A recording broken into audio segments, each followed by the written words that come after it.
Vital's Bee Practice podcast is proudly sponsored by Maxxis, Burgtec, and Industry 9. What's going on, everybody? Welcome back to Vital's Bee Practice podcast, presented by Maxxis, Burgtec, and Industry 9. I'm Jason Schroeder. Today I'm joined, as always, by Tanner Stevens, plus Hello. John Hall, who's been doing our pre-race podcast as well. Yeah, man, we're here to chat about World Champs. I had a one-off conversation with Dakota Norton, who is honestly the star of this show these days. Let's be honest. That's why everybody tunes into these. But he, busy guy, everybody saw what happened to him at Worlds. Wanted to give him his space and told him he didn't have to do the podcast if he didn't want to, since he's going right into Loudenvielle this week. But he, I'll say he made the time for me, but it wasn't without pulling some teeth to get there. So I'll insert that conversation right now, and you can hear about how his weekend went, the track, the crash that we all saw, bike setup. What the hell are those things on his bike?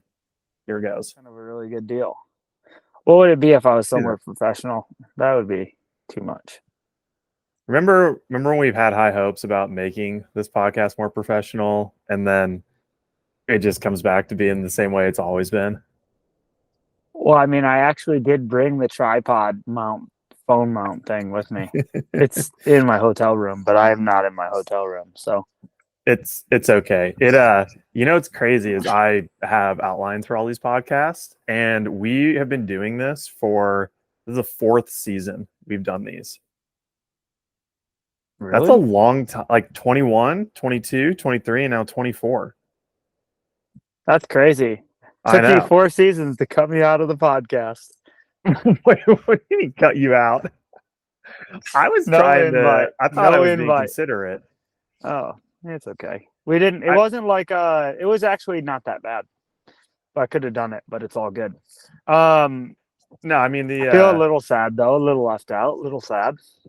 Well, part of it is we've been doing the pre-race shows with John and Tanner. And so this week, because they're back to back, I was like, well, like I knew you would be busy, or I thought you would be busy. So I was like, if Dak works out, it works out, but it's easier for me to obviously schedule with them because we're all on the same time zone.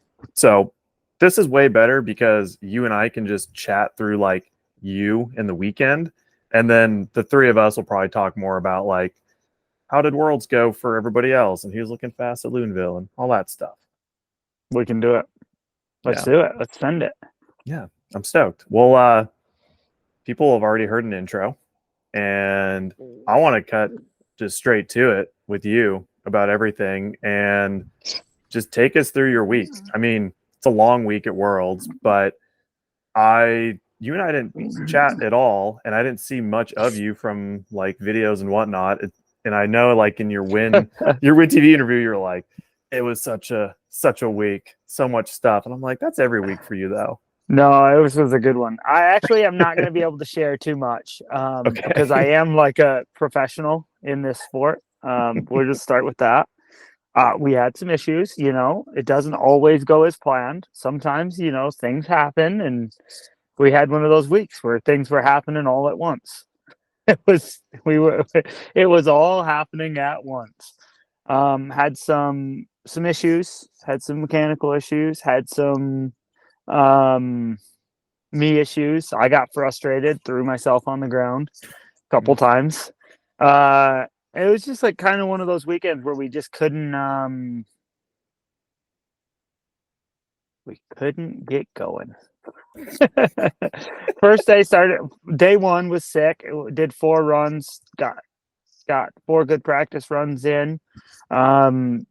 Then it rained for like the last hour of practice, and I chose to do a couple in the mud just because in case it rained on race day, right? Sometimes it just rains, and at least then we have an idea. And something I've been working on too is going up and like, what is the pace in the mud after you've ridden in the dry? And I'm trying to like, I find that maybe I try to push that limit too much, and then I actually don't slow down enough, and then I give a lot of time away. So I just use that as like a fun little exercise while I had people to help clean the bike and clean stuff and take care of that. And then day 2, I pretty much didn't, an hour and a half of practice, and I didn't make it past 4 corners. So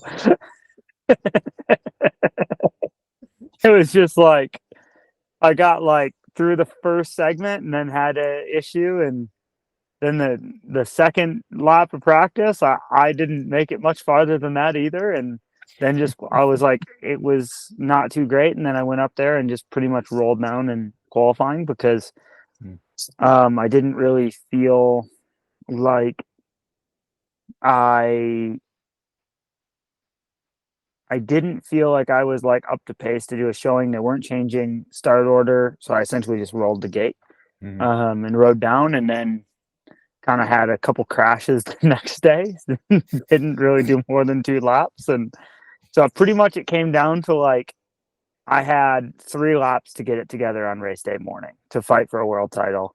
We did everything possible with my mechanic and the engineer, and just kind of put our best foot forward and made a game plan and went at it. And I just tried a couple lines that didn't exactly work out, and ended up just going back to what I had practiced the first day for the Worlds. And I mean, obviously Loic put 10 bike links into me into the main rock garden. I wasn't doing the gap in the middle of the rock garden. I never got to hit it like throughout the practice weekend. And after that, I was like taking a pretty basic line when a lot of dudes had shifted, and yeah, just kind of planned on doing the lines I had done in the past and the year before, and tried to execute, and unfortunately went off track. I didn't ride that bottom sector that I went off track a whole lot of times over the course of the weekend. So, and to be fair, like for the second lap of practice, I executed it really well, and the other 2 laps of practice, I kind of messed it up. So,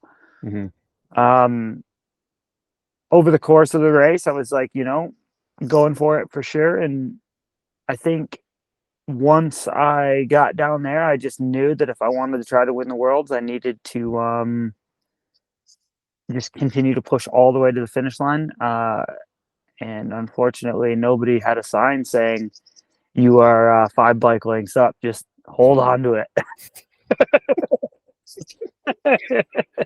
Well, so a couple things about all of that. Like the track in total looked pretty one-lined. There was little differences in sections, but when you get down to that lower bit, like, I mean, it sounds like you didn't ride the track a whole lot. Is that just the line that you knew the most, or was it actually a thought in your mind like, this is faster? Because you have to know that wasn't the main line, right? Well, no, actually, the me not being there was as a result of me messing the section up before it. Like my plan was not to go inside. Okay. that was never in the cards. I ended up there, and I was like, "Oh shit, I should really brake now." Oh, I'm going off the track. This is bad. This is real bad. Once I ended up there, I was just like, "Well, might as well try to make the corner." This could be awesome. This is probably going to be terrible. Oh, well, that's a lot more disheartening. I thought you'd planned it. No. It looked like you're like a classic Dak move, just bold, with a line nobody else has really done. And you're like, yeah, look at this one. I got my back pocket, Watch this. You French guys, you watch this. This is America. I don't want to say I was disappointed, but it was one of those ones where, like, I agree with you that you have to be so on it top to bottom, obviously. And sometimes that means it's all risk. You're all risk managing your entire race run. So when I saw that, I was like, you're weighing out really hard decisions, especially at the bottom of a run. And I'm like, if he thought that was going to be like a difference you saw how tight the times are.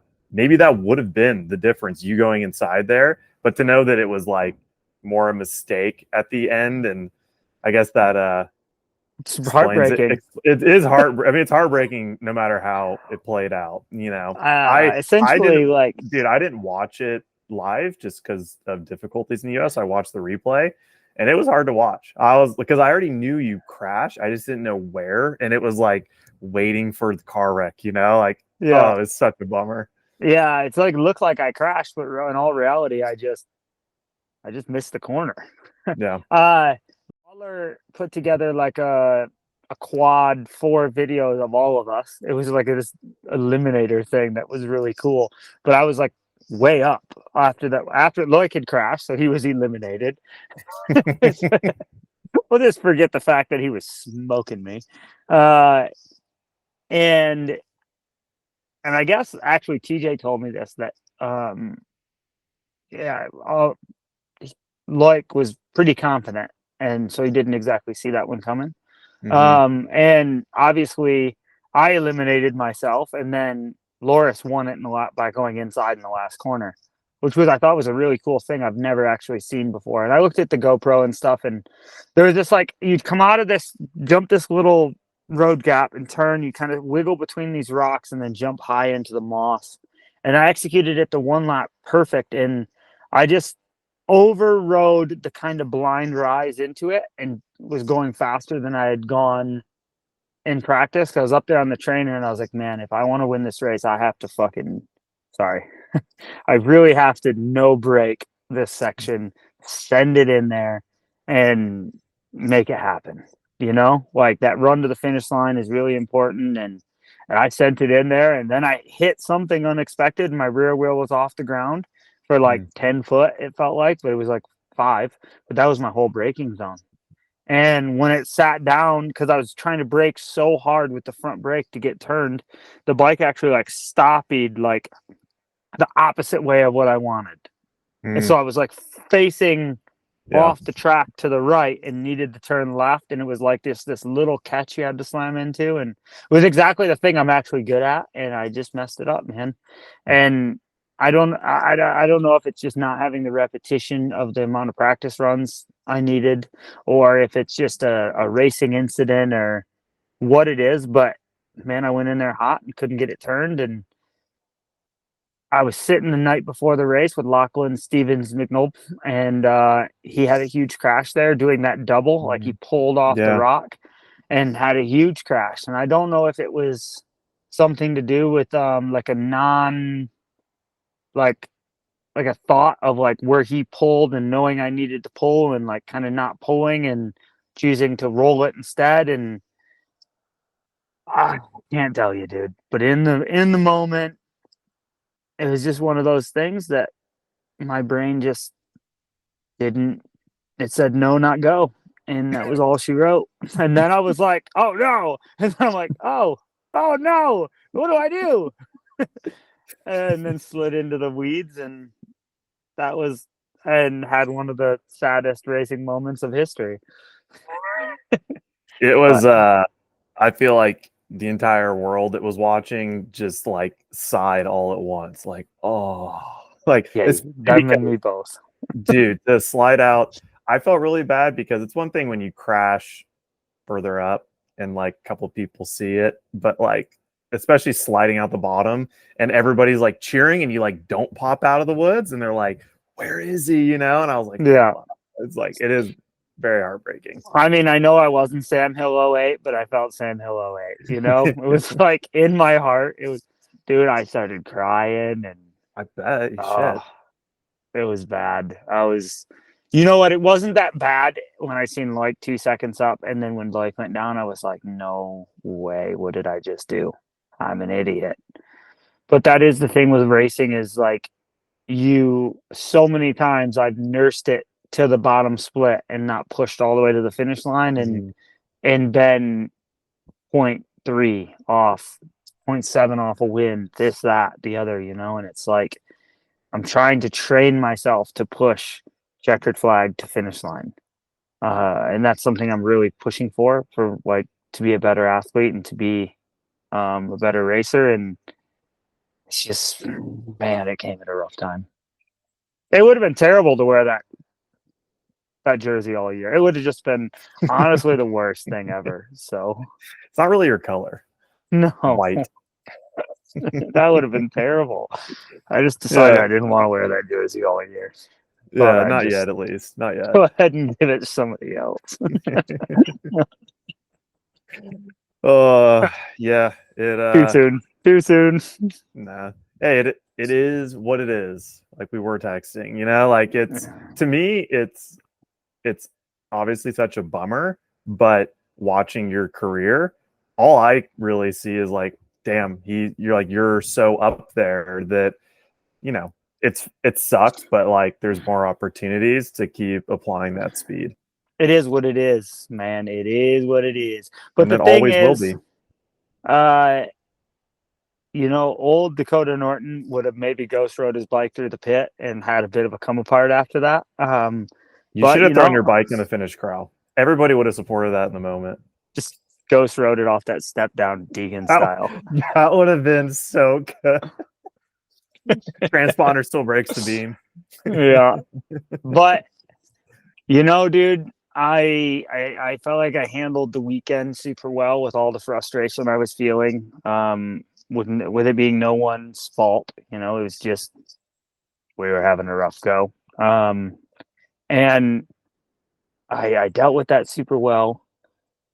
I dealt with loss super well. I mean, we were I fully was bawling my eyes out, and Frida was there, and Mr. Gwynn came down to the pit, and he's pretty much said, yeah, that's gonna suck for a while. That one's really gonna sting probably forever.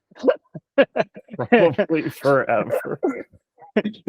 I know how you feel, believe it or not. And we had a big cry, and then I moved on, and like I felt like I left all that emotion there and like mourned my loss, and I've and the big picture, it still is it really that bad? I mean, dude, some people work their whole life and they never can even come close to being in touch. So it's not really what I feel like in racing. It's not always what you accomplish. Like, and I say this like, I mean, some of the greatest, like I said, some of the before on different podcasts, some of the greatest things I've ever done have been failures. So it's like, it took me failing to realize I could do it. And it's becoming like, and that is the same thing again, it's like, I'm just solidifying my speed, and I'm solidifying that I can trust myself and my instincts, and that I can show up no matter what and be competitive. And yeah. So I'm not a world champion. Darn. Whatever. Try to get it next time. Sucks, but it is kind of what it is. Can't change it, dude. I mean, how long has Loris done this? True. I mean, I love the perspective and everything on it, because I think that's the healthiest way to go about that. It is. If that's what you call it. I mean, yeah, I think it is. healthy, It's a mature way to deal with those things. Yeah. And if you go to like the other end of that spectrum and you focus on it and dwell on it, what are you going to be doing this weekend at Loudenvielle? Like it's not productive for where you're literally at right now and need to be doing. So yeah, exactly. It's like, okay, we reflect on what we did well last weekend. We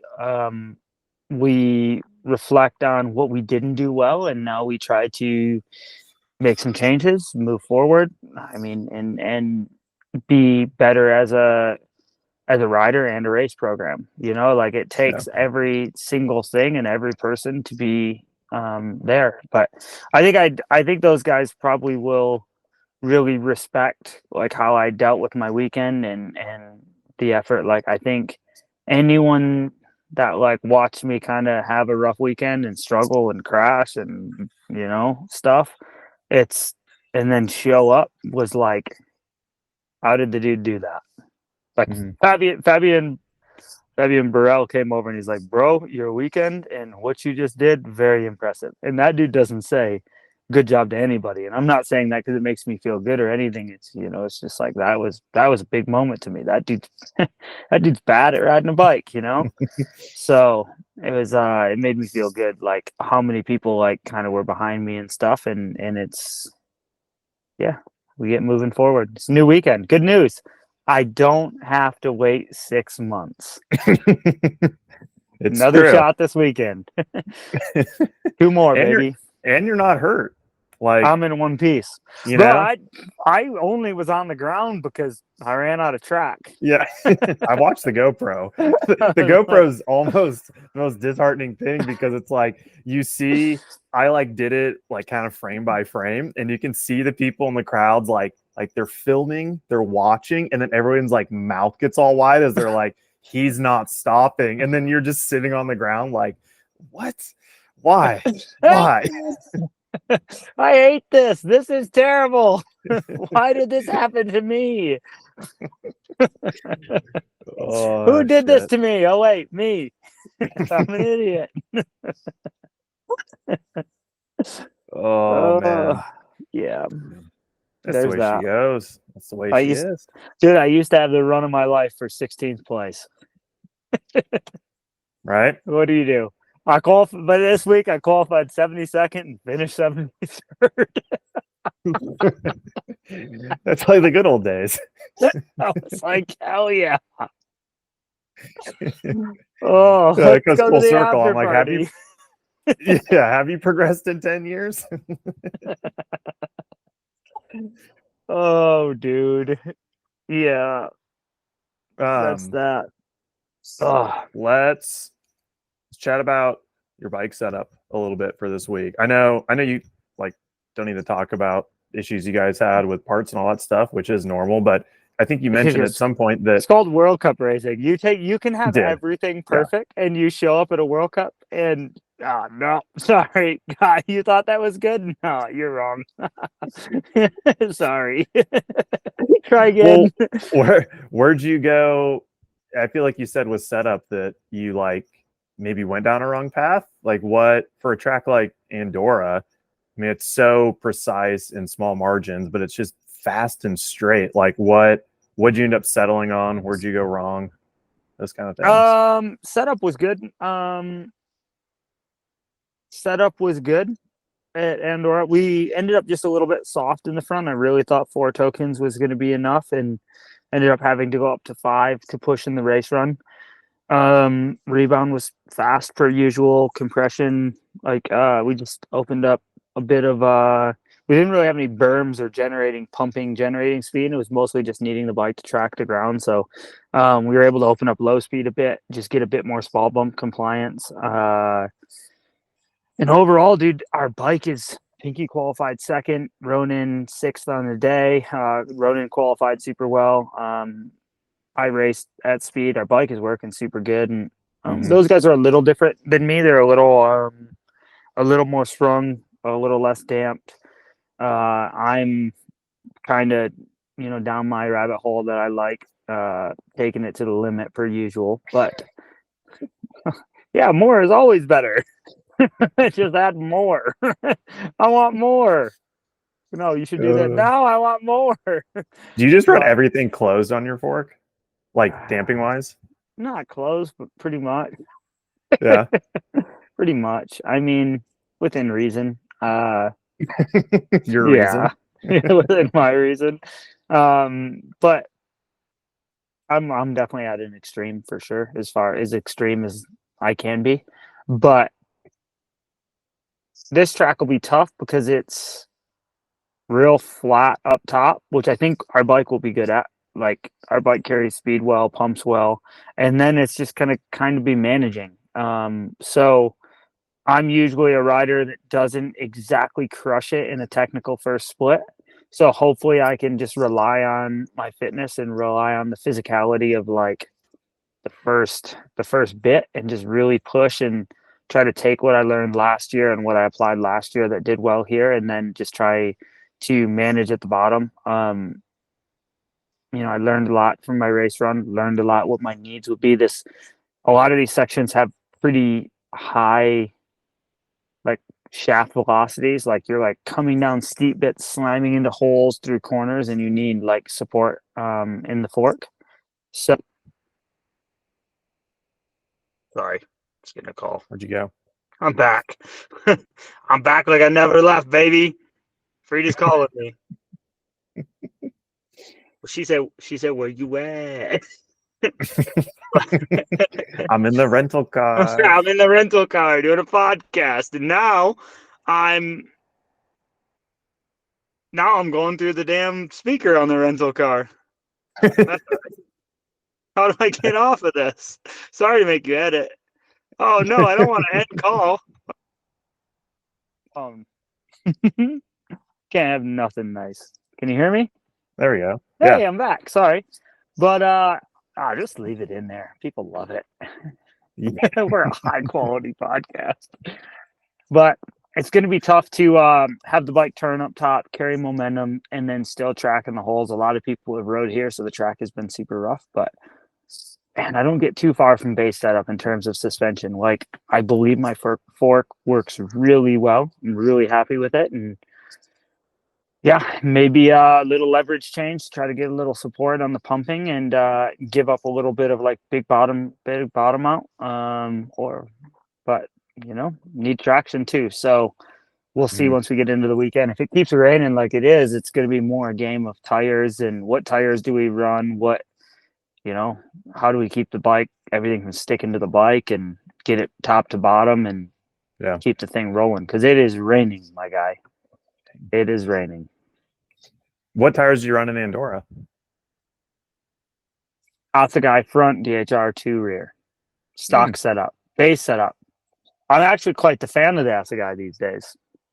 I feel like you bounce between that and the new high roller. Yeah, that's kind of the two. I really don't even run the DHR2 anymore. I'm mostly just between those two. A little bit more volume, a little bit more the ability to kind of turn without having to turn off of something. Sometimes you just have a moment where you watch your GoPro and you ride a different tire and you're like, oh, I wonder why my front wheel does exactly what it does in every corner, because I knife off of stuff because my tire is really square. So moved to the rounder tire, and it's helped me be able to, not that the DHR2 is a bad tire, I might run it actually in the front here. But for like World Cup, when it's really dusty, a lot of riders have gone down the track, you're turning kind of on flat with no support. Like the Stack-Attack-Dak has been great. And I've really enjoyed like riding that tire more, getting to know it. It was dusty, but not enough. Like if we did penetrate, just because we got the rain, like if we did blow into a dust hole, the HR3 knob wasn't going to get to the solid bottom anyways. So just tried to use the tire that rolled the fastest and worked the best on hard pack. They did so much work to the track last week that we needed that. Maybe cut wet screens this week. Wouldn't that be something? That's always fun. Make the World Cups great again. What tire pressure are you running? Like in Andorra? 24, 29. Stock. Basic tire. Stock pressures. That's what everybody should run. That's where you start. That's stock. Yeah, deviate from there. There's like you're really running into stuff, and that's 25, 30. And there's like, I want a little more comfort and I'm not going super fast, and that's 23, 28. And that's about it.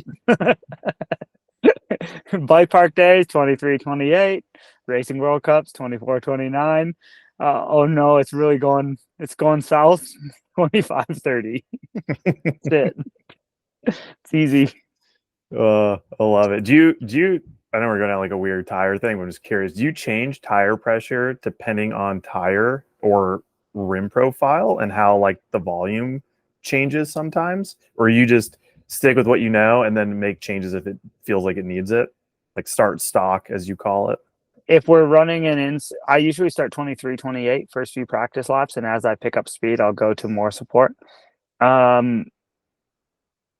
If we are running an insert or we're running if anything is creating more support in the tire, you can go down in pressure a bit. And something I've really been enjoying is the tire holding less energy.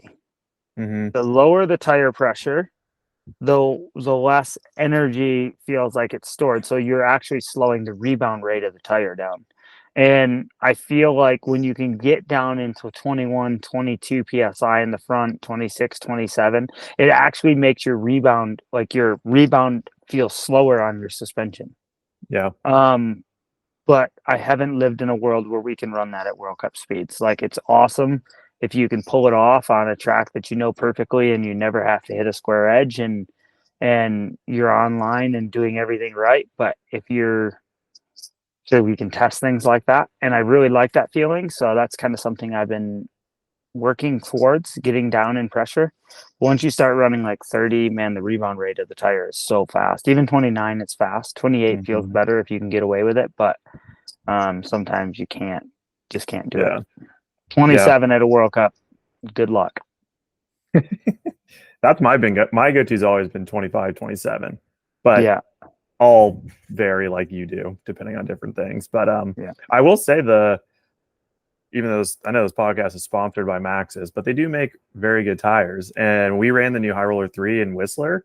We did a tire test there that will come out in the coming months here. And riding a bunch of brands back to back, sure, there's grip traction differences and knob design and all that, but the difference in casing blew me away between brands. And I don't know if Maxxis changed their DH casing with the new High Roller 3, but like what you're talking about, like rebound rate and damping and calmness, like how much calmer my bike rode with that casing at the same pressures, like pretty shocking. Like did you go down in pressure with the HR3 in the front?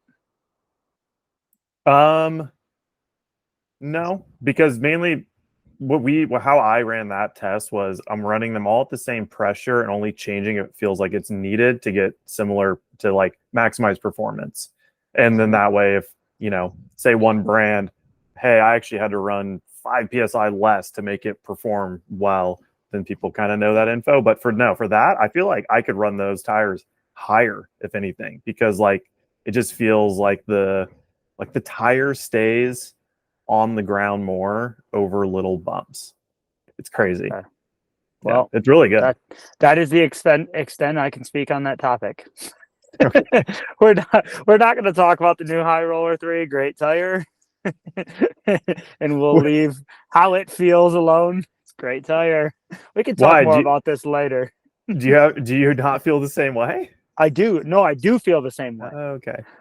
It feels good. It's good. It's a really good tire. A lot of good changes there. Really happy with it. Yeah. No, it's sweet. We should talk more about this in 2 months. Okay. I like that. Yeah. Perfect opportunity. Really excited. But that tire actually performs really well.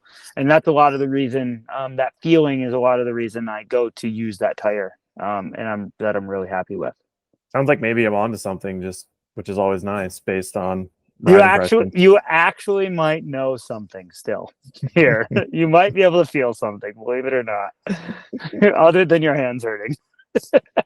Dude, I mean, my hands are not what they used to be, and we put it very clear. And doing some back-to-back runs on a bunch of brands was crazy how much more hand fatigue I had during like Garbo laps at Crankworks. I mean, not like some brands out there that people are super fond of and they're really popular. And I was like, if I had trails that were like 5 minute plus descents, I don't know if I could run these tires, So it's crazy how all those things add up. Yeah. That's interesting. Yeah, I wish we lived in a world where we could talk more about these things. Maybe in the future. But I think this is at some point.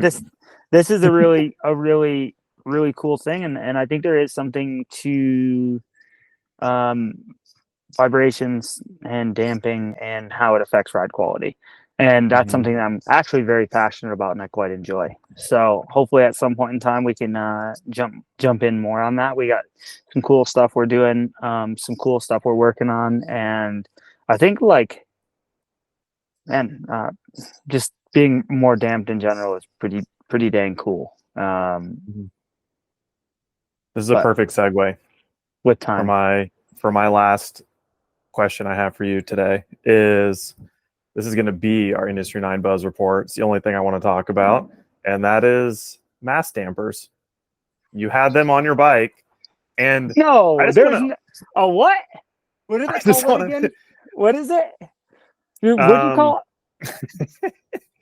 Little canisters everyone had strapped to their frames this week, or fork.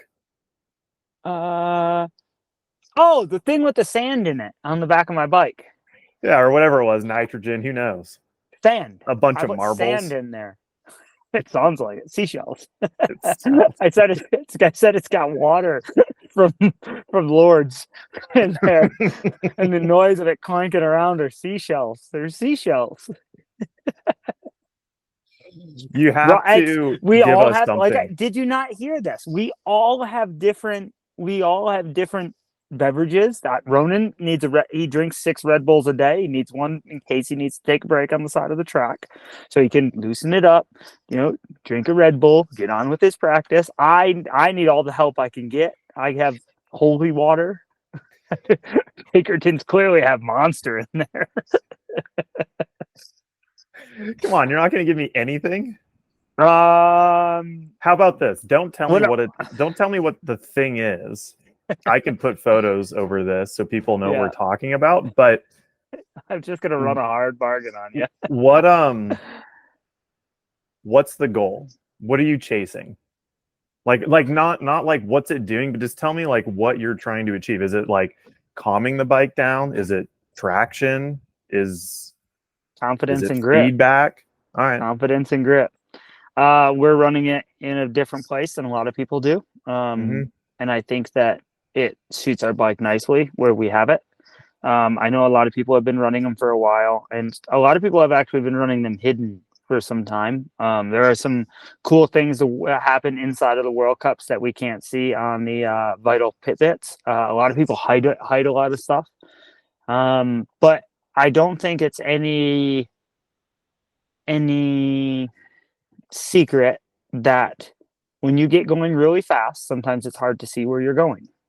So we're trying to do all we can to absorb vibrations. If you can feel your tires on the ground, you can go faster. If you're at the edge of traction or not. And if your eyeballs are doing 360s in your head, it's hard to go forward. So I think what'd you call those things? What do you call them? I want to hear what you call them.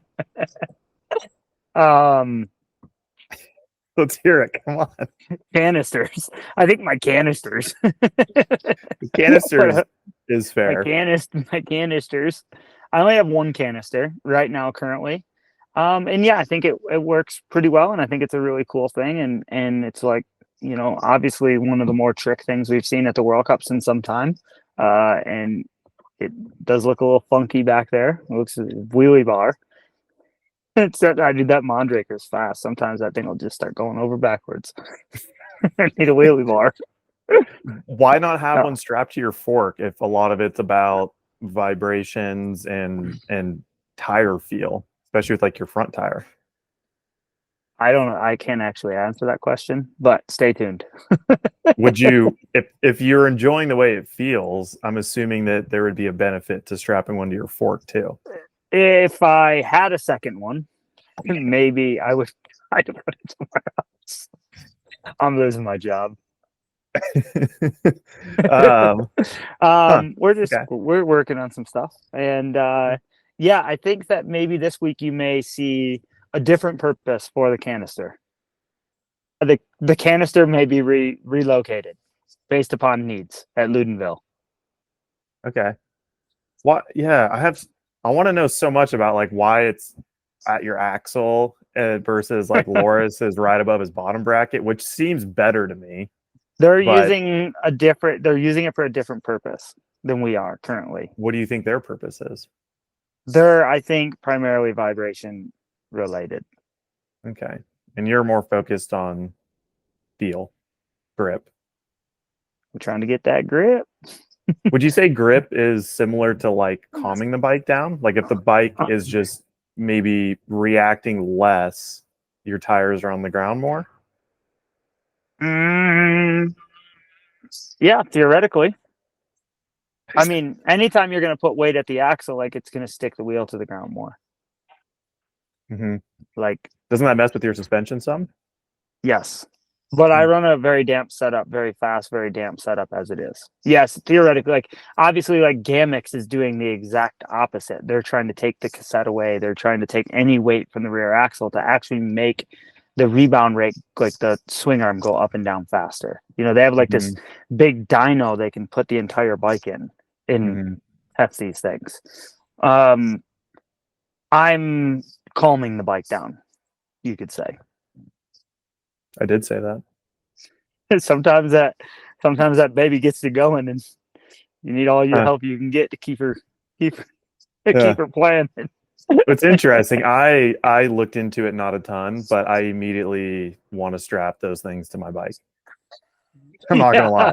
I was like, this seems, because mainly from the standpoint that putting a metal canister on your bike just immediately draws attention, and I just want to know if it does something or not. I'm assuming. I mean, like, I don't think it's placebo, but it looks like one of those items that could be like dark magic. Like, what's actually happening?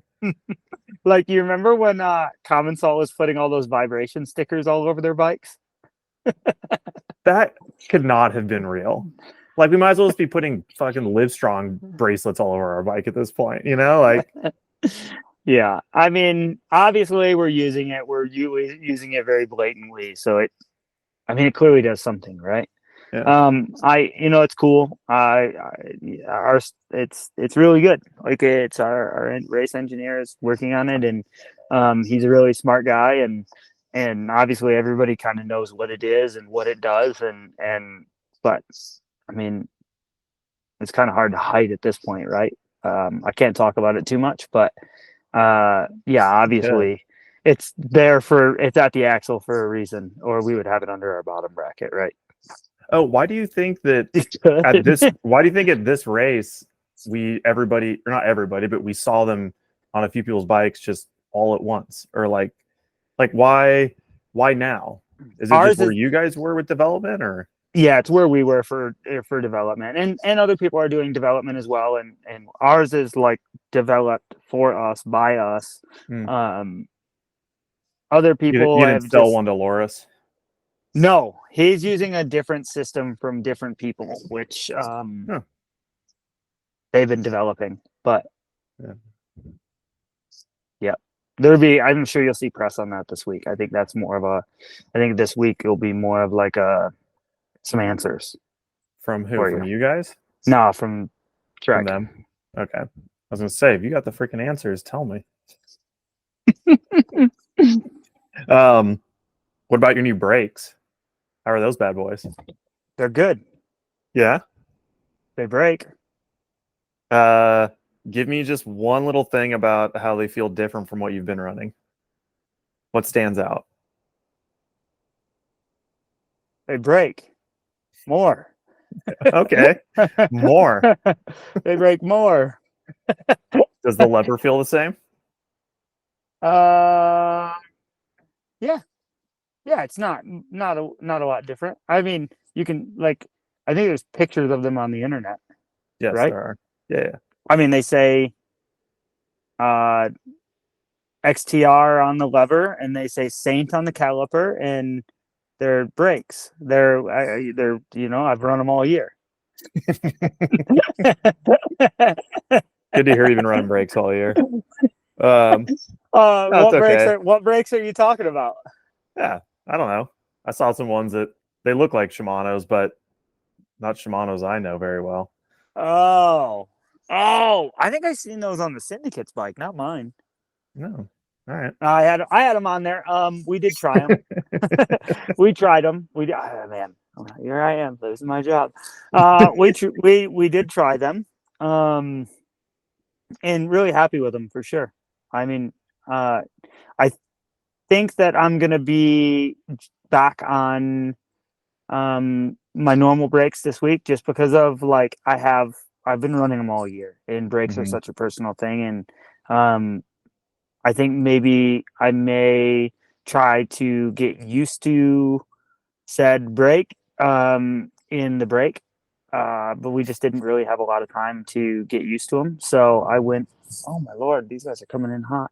For right now, I'm just running what was normal. They were on my bike from testing, and then we rode them the first day of practice, and then just decided, like, to go back to what I was used to, just because I was used to it. I mean, it was the world championship, and I wanted to have like the most familiarity as I could for the weekend. But overall, I'm really happy. Yeah. Can't speak anymore on the subject. That was perfect. That was plenty. It keeps people wondering, keeps people guessing. Yeah, I mean, you've asked all these technical questions this week. You've really poked the fire poker into me while it's hot, dude. That's my job. But that's the thing, people love new stuff and people love shiny stuff, and that's what is really cool about our race program is we're doing well, and we have a bunch of exciting riders, and we have a bunch of cool stuff going on, and it's really cool to like have people be so interested and be stoked and be paying attention to what we're doing.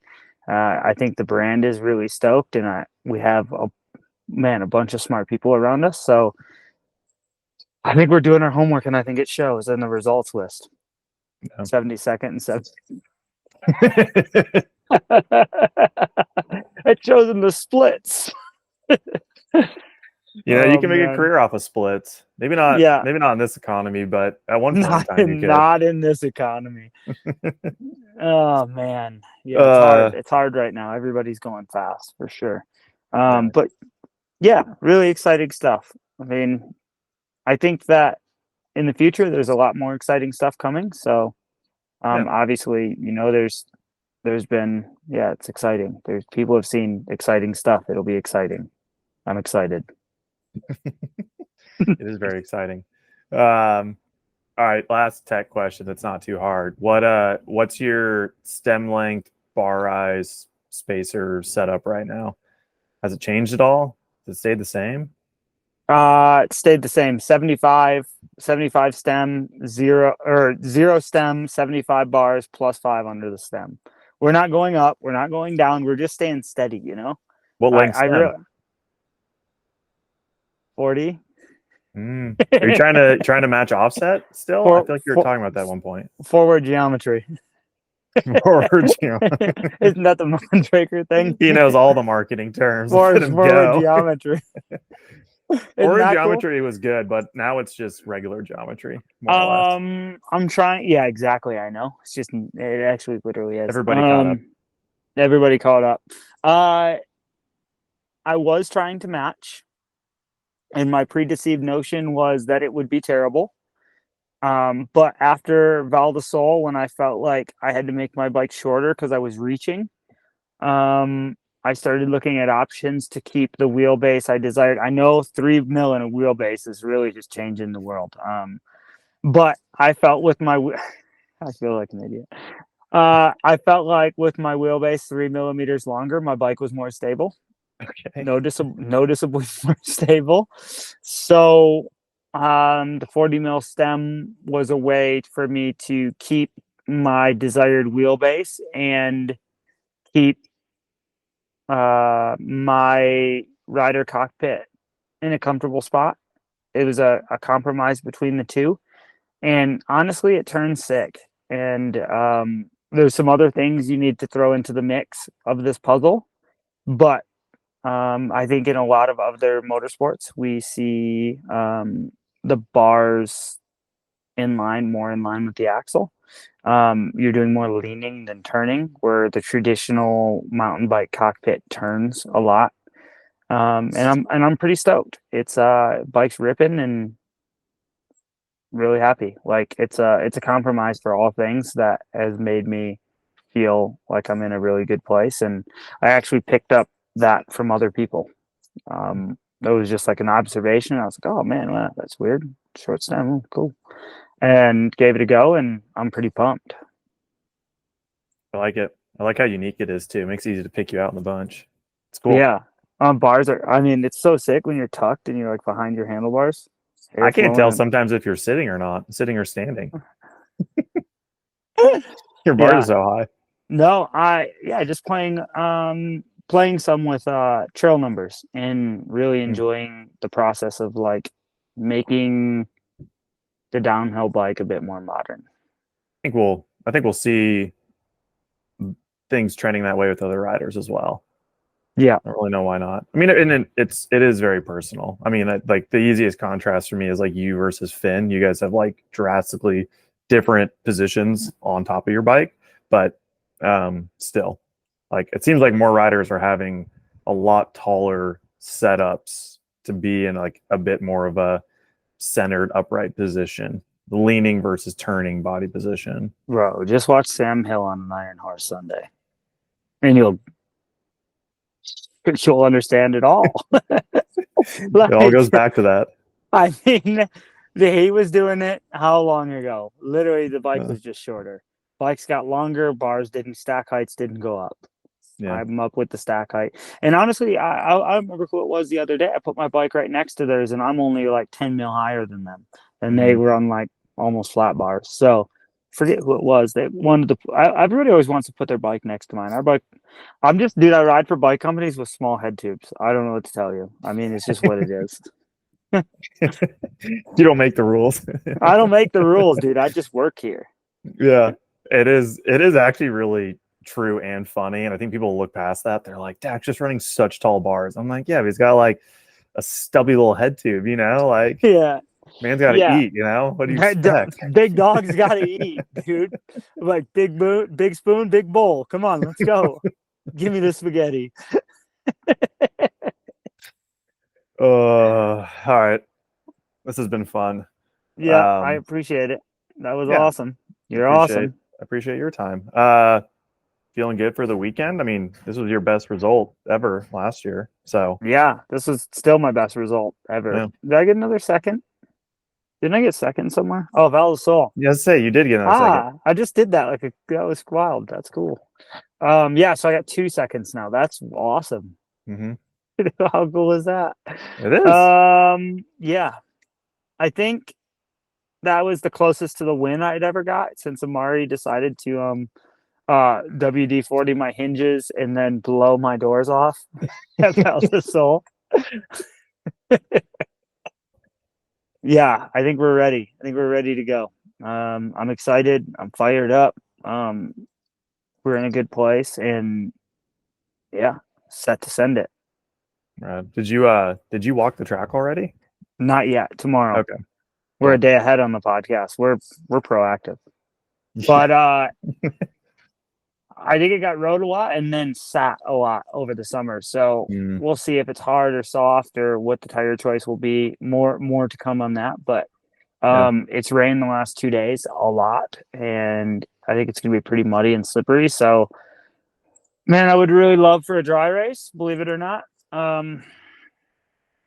But we'll take what we can get, and we'll do the best we can with what we got. It just makes it a bit more inconsistent when it rains. Yeah. Well, Godspeed. Let her rip. Do your thing. Give her hell, brother. Yeah. It's gonna be good. It's gonna be exciting. It's this track is neat with how it's split top to bottom, and so there's maybe a bit more, not like uncertainty, but like there's a lot of people out there that can be good in either part of the track. So yeah, it'll be I like this one for watching splits and seeing how people are going and everything. Yeah, man, I'm stoked. I think it's gonna be a good weekend. Thanks, dude. I appreciate it. Yeah. All right. That's it. Talk soon. Yeah. You know what's way cheaper than that suspension service your bike desperately needs, or less of a hassle than finally replacing those C-frame bearings you said you would swap after last winter? Slapping on some crispy, fresh Maxxis tires. Doesn't matter if you've got a month-old whip that came with some questionable rubber, or you're still rolling around on 26-inch wheels like it's 2013, Maxxis has got you covered. The tires of choice for the world's fastest racers. Whether they're sponsored by Maxxis or not, you can visit your local shop or favorite online retailer to get the same tread patterns and compounds. UK components brand Burgtec has long designed and developed components for racers and everyday riders alike. Well known as the cockpit of choice for shredders like Veronique Sandler and Josh Bryceland, they recently picked up the Trek Factory DH squad and the Yeti Cycles team. So look for Richie Rude, Mick Hanna, Loris Vergier, and Sacha Ernest all racing this season with the signature white and yellow Burgtec badge. But I do have to warn you though, as the Burgtec website is honestly a euphoric dark trap of mountain bike componentry. It's hard to leave without finding something you didn't know your bike badly needed. Anodized UDH hangers and axles? Yep. Titanium frame bolts? Of course. Offset shock bushings? Add to cart. A true one-stop shop for all the finer details and contact points on your bike. Make sure to check everything out at burgtec-usa.com. Hot off the press, Industry 9 just launched their new Hydra Grade 300 V2 aluminum wheel set built for downhill racing, bike park smashing, and e-bike ripping. The rim features i9's triple cavity hollow beadwall technology that significantly reduces pinch flats, increases impact resistance, and minimizes beadwall deformation in the event of a harsh impact. Dubbed the strongest aluminum rim Industry 9 has ever created, the Grade 300 V2 wheels are only offered in a 32 spoke count and a 27.5, 29, and mixed wheeled configuration and retail for $1,430. Check them out if you're looking for some problem-free wheels that can handle a serious beating. Now we're back. You just got done listening to Dak chat about his weekend. Hopefully Loudenvielle goes well for him, because it seems like he's put what happened at Worlds behind him. He got second at Loudenvielle last year. I mean, he's poised for a win. When you guys listen to it, he's excited because the track is so like top and bottom different, and he feels like that'll feed into his strengths. So it's going to be an exciting weekend for our boy. I'm pumped for it. I think we can all agree it's coming. And we want it as bad as he does. I sure hope that it happens for him in these next two races. Because if it doesn't, like, pray for that off season, dude. He's gonna beat it up. Long off season. He's gonna go off grid and come back. Nobody's gonna recognize him next year, dude. He's gonna shave his head. Yeah, that's all he needs to do. I know, dude. He's gonna be Goggins. He's gonna hire Goggins, dude. He's going to be doing 100 hours on an elliptical. Dude, somebody screaming at him. It's going to be a new man. I think the possibility is very high, and I'm just proud of him that even when things aren't going his way right now, he's got a way more level head on his shoulders than he once did. So, yeah, it'll be good. Try to keep our conversation maybe a bit more concise this go around, just because Dak's convo I think was decently long. But our Industry 9 Buzz report, we chatted a lot, Dak and I, about those mass dampers that he had on his bike, and he was very tight-lipped about it. It's actually quite comical to listen to, but because I was just like, hey, I don't really care what it's doing or whatever, like, why are you doing it? And he did give me that. It was, a lot of it was like traction, calming things down. But John, I guess I'm curious if you have any experience with these. No, like personal on-hand experience with them. I understand what they do and the concept behind them, what you're trying to achieve. The difficulty is, I guess, kind of along the lines of when everybody started doing data acquisition. Like, you can record data all you want, but if you can't read it, or you don't know what you're trying to achieve, what goal you're after, and how that can help you, then you're kind of just flailing about messing with stuff. So I do know that the spring and the weight in the mass damper is extremely important, and more so trying to tune it. It's why they call them tuned mass dampers, because you can tune the mass of the weight and the spring rate inside of them.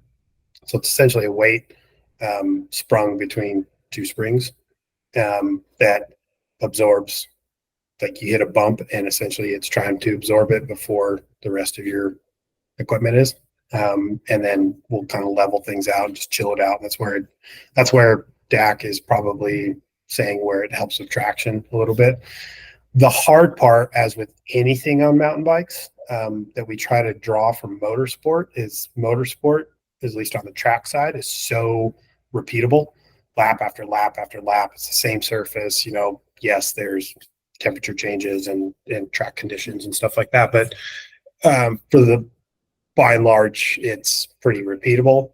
Downhill, especially, and mountain biking in general, is so dynamic that getting the frequency of that mass damper correct, meaning the weight and spring rate for the terrain you're on, and getting that equation correct, is going to be the key to, like, really making them work the way they work. And that's just the way I understand it at this point in time, which is very self-admittedly surface level, and I'm not an engineer, so I probably could have just completely said all the wrong things and be completely wrong about how they actually work. So, but to my understanding, that's essentially the concept behind them. I know there's an argument for where they're attached, whether you want them on the sprung weight or the unsprung mass. Again, I don't know enough about it to know which one. There's arguments for both, I'm sure. But I think the important part is how does it benefit and apply to mountain biking, and getting all that correct. So I see what they're doing and what they're after, and the thought behind it, if executed properly, would be an advantage, in my opinion. Mm-hmm. I'm sold. I'm totally sold, purely from the standpoint, I already says when Dak and I chatted, that it draws attention. Mm-hmm. It could be all gimmicky, but if you got some silver little canisters strapped to your bike everywhere, like, I'm so intrigued to try it because Could be nitrogen in there, dude. Exactly. I think I actually Trying to said make that. it lighter. Yeah. Like, I guess I'm intrigued from the standpoint that I want to know if it does something, because it looks like it could be gimmicky. I doubt it is. I'm sure that there's benefit to it. And yeah, I guess we'll find out. I just love how downhill's gone to the point where there's such small margin and people are trying crazy things. It was like start of the year, it was like electronic suspension. We've like traveled through all these different things, and now we're on mass dampers. I'm like, what the heck? We're in the full gadget era. Oh, dude, it's not new. No. And the concept's not new. Some people out there, athletes and teams, will remember, and probably some viewers. Gosh, I don't even remember the name of it now, but there were these little stickers that everybody had on their bike. Mm-hmm. The comments all had? Yeah, we all had them, whether you saw it or not. We were all trying it. But it's one of those things where everybody's watching. There's eagle eyes everywhere. You see something and somebody does well on it, then we're going to try it. So I wouldn't be surprised if next round and by MSA, there's double the amount of mass dampers on bikes right now. So, but I think there's still a lot to learn, and it's all part of the process. You can call it a gimmick. You can sit there and armchair engineer and say, you guys are freaking idiots. It doesn't work. Or I think you should do this. I think you should do that. We have to let these things run its course. We have to figure out for ourselves. Downhill's the pinnacle of racing, in my opinion, and that's where we sort a ton of things out and learn the most. So I applaud it. I love it. I love seeing it. I love trying it. They might be there for the next 2 rounds, and then people test it and make their own and do all this crazy stuff in the off season, and we could show up to round 1 next year and nobody has one on. Like, we could find out from here to now that, oh, it was placebo, or there's actually no evidence. But right now everybody's in learning process, and I love that. So that's how we improve. That's how we make things better. So, yeah. And that's why you're seeing it attached everywhere. There's, it's attached at the rear, it's attached on the fork, maybe down by the axle, maybe it's on a seat tube. There's patents out there for ones inside the steer tube, maybe location, height on the XY axis. It depends on where it's at, whether it's vertical or a horizontal one. There's just not enough information out there to know the benefits or if there's anything to it. And if there is, how far can we go with it? So it's sick. That's why we do this. I love it. It is cool. I mean, there clearly has to be something to it, right? They're doing, maybe it's not something everybody feels the need for, but there's definitely something there. So, dude, placebo, even if it's a placebo effect. I took a bottle of chain lube that I had, it's Dumont-Tech, and put electrical tape all around it as an experiment. Like, it was like we were in the pits. We're like, dude, I bet we could mess with people. And like, almost to this point of like, there's so many eagle eyes around and photographers and taking pictures of everything and looking and chat on the internet and stuff. And I was like, I think my experiment was, I was like, I bet this chain loop gets put on whatever is like Vital or Big Bike or whatever, and some pivots and stuff. So I wrapped they're like, let's try it. And so I wrapped my chain lube bottle in electrical tape and then just took a silver Sharpie and wrote secret sauce on it.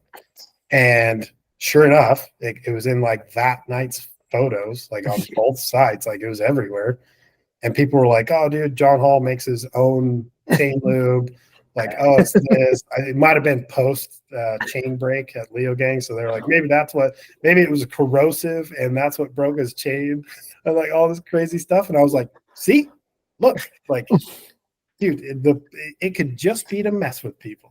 Like, and then all of a sudden, people were like I literally had other mechanics that were like, "Hey, like, do you make your own lube? Like, what is it? Some sort of wax? Like, what do you got?" And I'm like, "It's literally Devantech. It's nothing." So I bet that happens at certain different levels more than we think. Mhm. You know? yes and no. Like, because I've been at that level, and it's like we didn't mess with people like that. I did that as like a joke and like to like do it, but I don't think there's the amount of mess around that we think there is. Like maybe some people try, and we just don't know. But I think you'd be surprised that there's really not a lot of that. If they're testing and they're trying it, they think there's something to it. They're not doing it just to mess with people. Yeah. So I mean, I can say that Loic has had a shock cover for like 3 years now. Yeah. Since Maybe it's a mass 2020? damper. Yeah.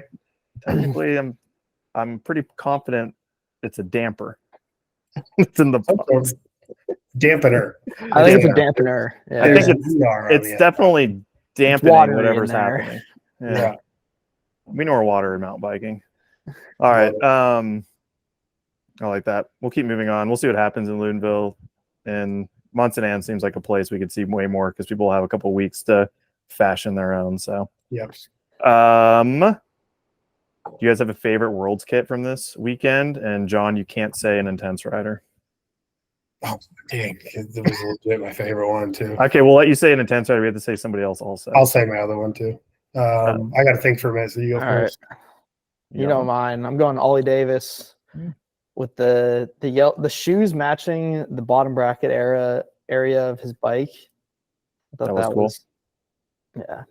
I think a lot of the Union team I liked. I'm kind of a sucker for what their Fox look has always been simple but clean. And then I think Loic's bike, even though it's the same bike he's had, just the like polished fittings and everything about it, I was like, damn, this is like as custom as it looks. It was pretty sick. I really liked Omri's paint job on his bike. I think that, but like that's, dude, I got a soft spot for like that deep ox blood red, like translucent colors. Like I'm surprised I haven't painted my own bike like that yet. But that color combo with the gold fork, I think looked sick. Yeah. And kits, I really liked the Troy Lee stuff on Canyon. Lucas Shaw's like that red. I love American stuff, but yeah, I thought that stuff looked good. And then like truly my favorite, and obviously biased, but Lou Ferguson's bike and kit. I did really like something I would have not something I would have imagined being on a bike or looking good on a bike, but when I saw it, I was like, dang, like that yellow bike, I think they're white daisies, and then her kit like matched it. I was like, dope. That looks super sick. So I do appreciate the kits that aren't like the country ones are always great, but then sometimes when you can't draw that link as much. It's just like truly unique and custom is pretty cool. Like it's just one off. The TLU kits were good. I like the Commensal team that had like Benoit and Cammy. Like their kits were pretty sick as well. It's like clean, simple, a lot of white this year, but a lot of white. Yeah. Yep. It's impressive. A lot of red, white, and blue between the US, France, Great Britain. Like a lot of red, white, and blue. I don't mind. Yeah. My other note here for Buzz Report is John, Tanner? we were texting. Well, do you want to do yours, Tanner? Yeah, we'll do a little Industry 9 Buzz Report. Yeah. MTB TMZ. And the MTBT report. We've got the soft launch of Tawny and Finn. You know? To be fair, they did soft launch before Well, that in the they're- toaster aisle. Did you see that post? No, I don't follow. Bro, it. really? I don't think it follow was, either one, so I think it was Tawny posted like August mashup or whatever, photo Oh. dump. And it was a photo of, like in grocery stores, you get like the mirrors to like Yeah. go around the corners. It was a photo of that, and it was her and I Finn. think those mirrors are for stealing. Actually, Are They they? don't shoplift? Yeah. Clearly, I'm not stealing things or really looking around the corner, but yes, there was rumors about it. Yeah. Now it seems pretty official. That's Yeah. fun. They reached the TMZ level. Mhm. Announcing relationships. Yeah. I mean, people love all of it. There's no They way do. they don't. Mhm. Give the Yeah. people what they want. Yeah.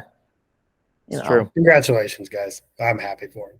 Yeah. I Red mean- Bull athletes got to date Red Bull athletes. It's just how it goes. Fastest couple, both third in the world. Yeah. Both pretty Impressive. good. Yeah. Impressive for both of them. We'll Yeah. get to it, but I thought they both could have won. I'm sure they did as well, but still sick to Sure. both be up there, get a medal. Yeah.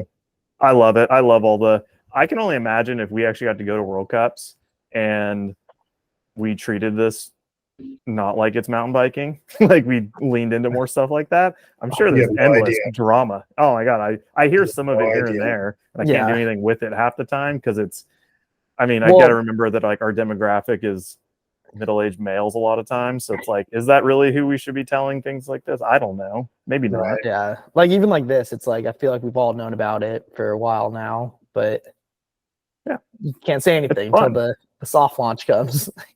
I mean, how cool would it be if like 2 years down the line, Red Bull does some sweet ass video with both of them, you know? Be pretty Yeah. neat. Yeah. Collabs. Mm-hmm. Collabs. Mm-hmm. What's your buzz report, Jason? Okay, last thing was you were watching Raws and you were texting just about like, holy cow, everybody's bike is working so well. And then I think you had made a comment in there about how like Loic and Finn's bike, underneath them, they were working so well. But if you were to take a different professional rider and put it on it, it wouldn't work at all. And I just thought like, it was kind of like yeah, for sure. But I'm like, that is really interesting to think about. And I don't know if you want to elaborate on kind of what you were talking about. Yeah, I think it's just a matter of giving credit where credit is due. Obviously, the Specialized bike's running really well, but there's a lot of bikes that run really well. Comsol runs really well. Our bike actually runs really well. These Treks can run well. Like, there's a lot of really good bikes out there. And so I think people oftentimes credit the equipment first and foremost, which is fine. It's great. But we have to give credit to Loic and that team for what they do and the work that they put in to make that bike ride the way it does.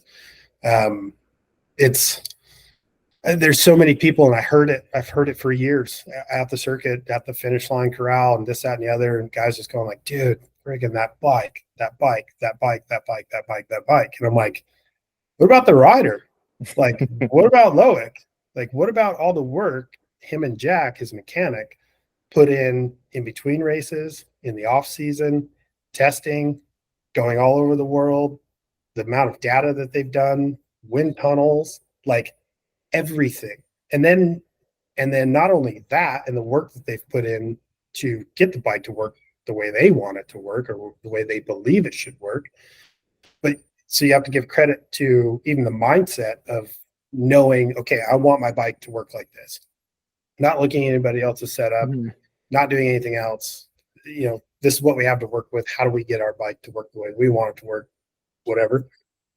But like just the mentality and the work ethic behind that team to put that into practice. And then around Loic's style, like he has a very distinct style. The way he rides a bike. So he's going to have his own preferences on how he wants the bike to ride, how he rides it, how he rides to his strengths, and all that kind of stuff. So yeah, dude, the bike works awesome. Loic is obviously skilled and a very good rider and has amazing technique. So it's a whole, I just want people to realize it's a whole package. We can put Dakota on Loic's bike and he's not going to ride it and it won't look the same. You could just take Loic and Finn. Mhm. Now, I mentioned before when we were talking, I think Finn has done a really good job at mentoring Loic, in not mentoring Loic, but by watching Loic and taking his tidbits and applying to him. So even look at Finn. It's been again, I went back. We were talking earlier. It's been a slow burn a little bit for him. He's incrementally made like a very sustainable career for himself and style. But like he's also incrementally like taken things from Loic in what appears to be his bike setup and even riding style. So go back and watch Finn from 5+ years and then follow him along this path to where he is now. Like it's very subtle. I would equate it to like a golf swing change, and you could watch Justin Thomas or swing 2 different swings and they can look identical, but like he can say, no, like I changed this little swing pattern, like a tiny little difference. So it'll look very similar over that time, but his technique has changed to suit that bike and a different style setup, which is why those bikes, both of them, look so good underneath those riders. And they've helped each other with all of that. So all that to say, like, dude, even look at like Loic's a freaking beast. I don't feel like he gets enough credit for that either. Like we talk about his quads, bro. Are you kidding? You got to be kidding me? You build a house on that man's back. Yeah, he's a brick shit house, dude, and he doesn't get enough credit for that because he doesn't show his gym routine. He doesn't post his gym selfies. Like the dude grinds though. He's in there. He's putting work in, and he's strong as shit. And you have to be able to ride the bike as fast as he wants to ride it. And to ride the bike as fast as he wants it, he needs the bike to be set up a certain way. And so it's just like this big trickle down effect. Like I want my speed and traction to be here. My setup has to be here. My body has to be here for all of that to align to ride to this level. I don't get to just have a bike set up here and my fitness is down here and my freaking technique is here. Like they don't work, dude. They don't work like that. It's a full package. So, I just like, I get so upset or like fired up over that kind of stuff because there's tons of good bikes. There's tons of good equipment, but the true like result of like success is going to come from the whole package.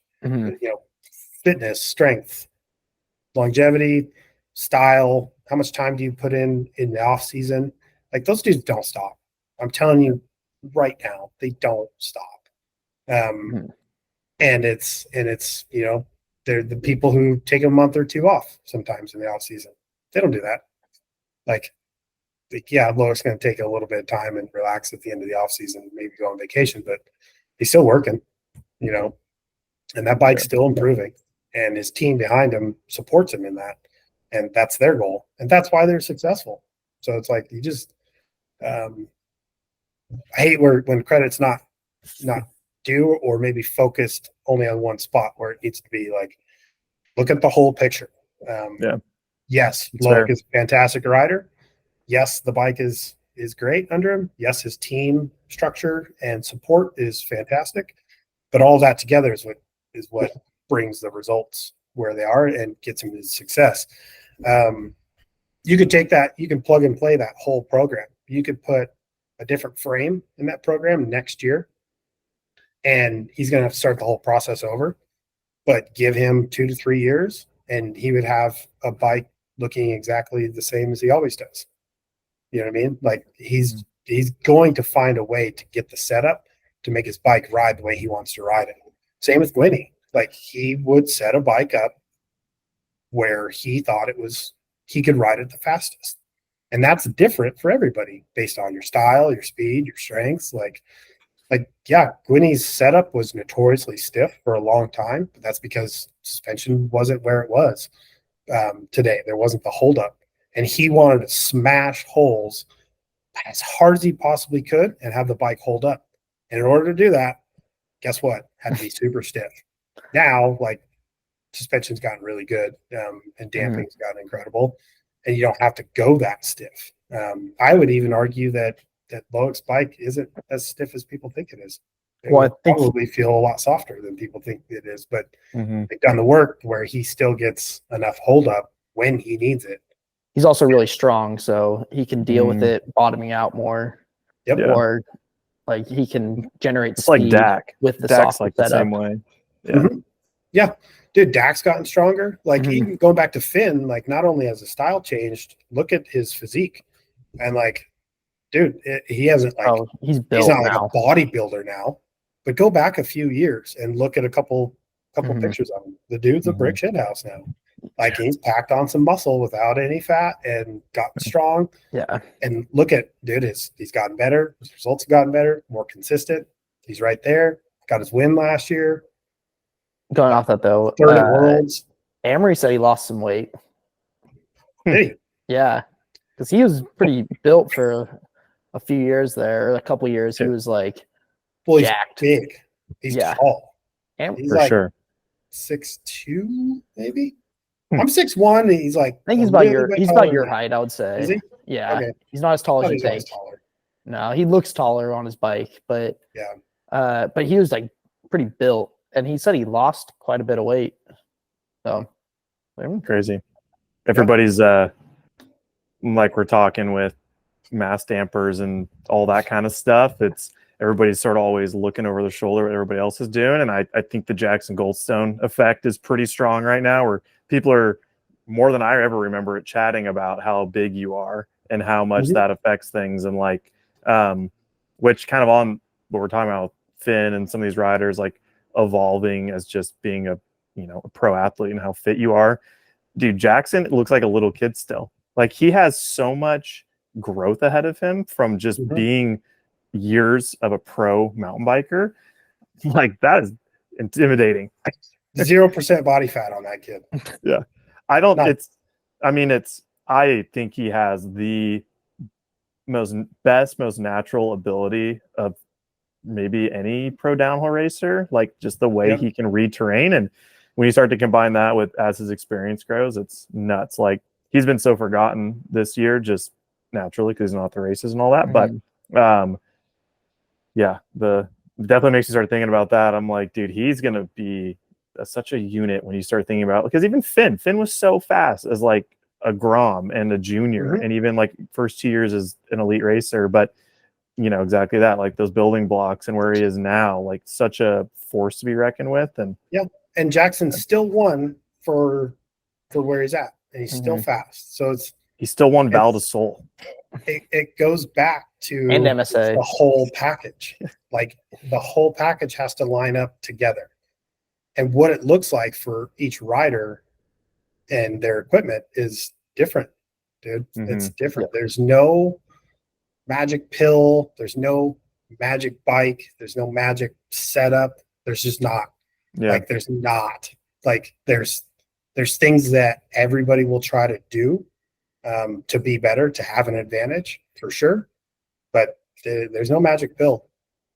It's just hard work, setup, and like never stop trying things, and it'll eventually work out.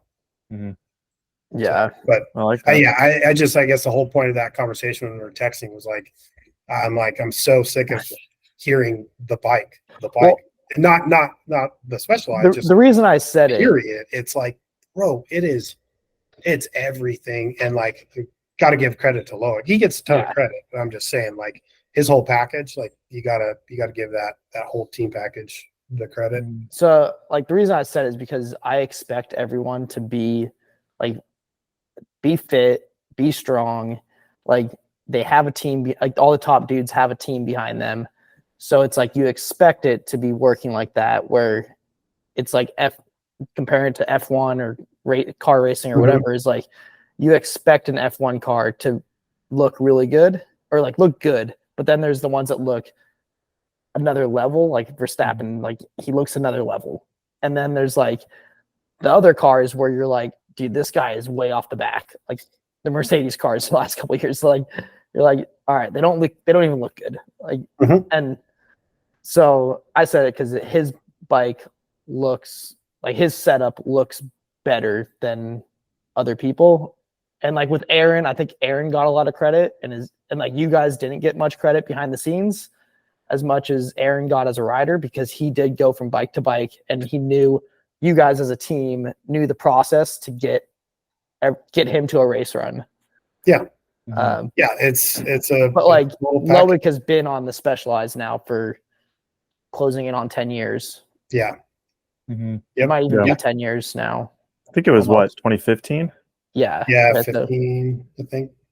Or 15 or 16. Yeah. No, it's 50, funny yeah. because even me chatting about Jackson, I rarely look at him and his success as the V10. To me, it's all him, the rider. But when it comes to Loic, I'm guilty of that, of being like, I look past his abilities because there's so much focus put on like, what is inside the box? What are they working on? And they are incredibly tight-lipped about their program. So like it just leaves a lot of people to wonder, where you get to watch him ride, you see what he's doing, and it doesn't actually look that and it doesn't look very spectacular most of the time. So you inevitably are like, well, there must be something else. But it's the whole package thing, I think, definitely gets lost, because I mean, even you could look at Loris winning this weekend. Loris has had not a great year by his standards, but he's on Trek Factory Racing, good team, good bike, good rider, but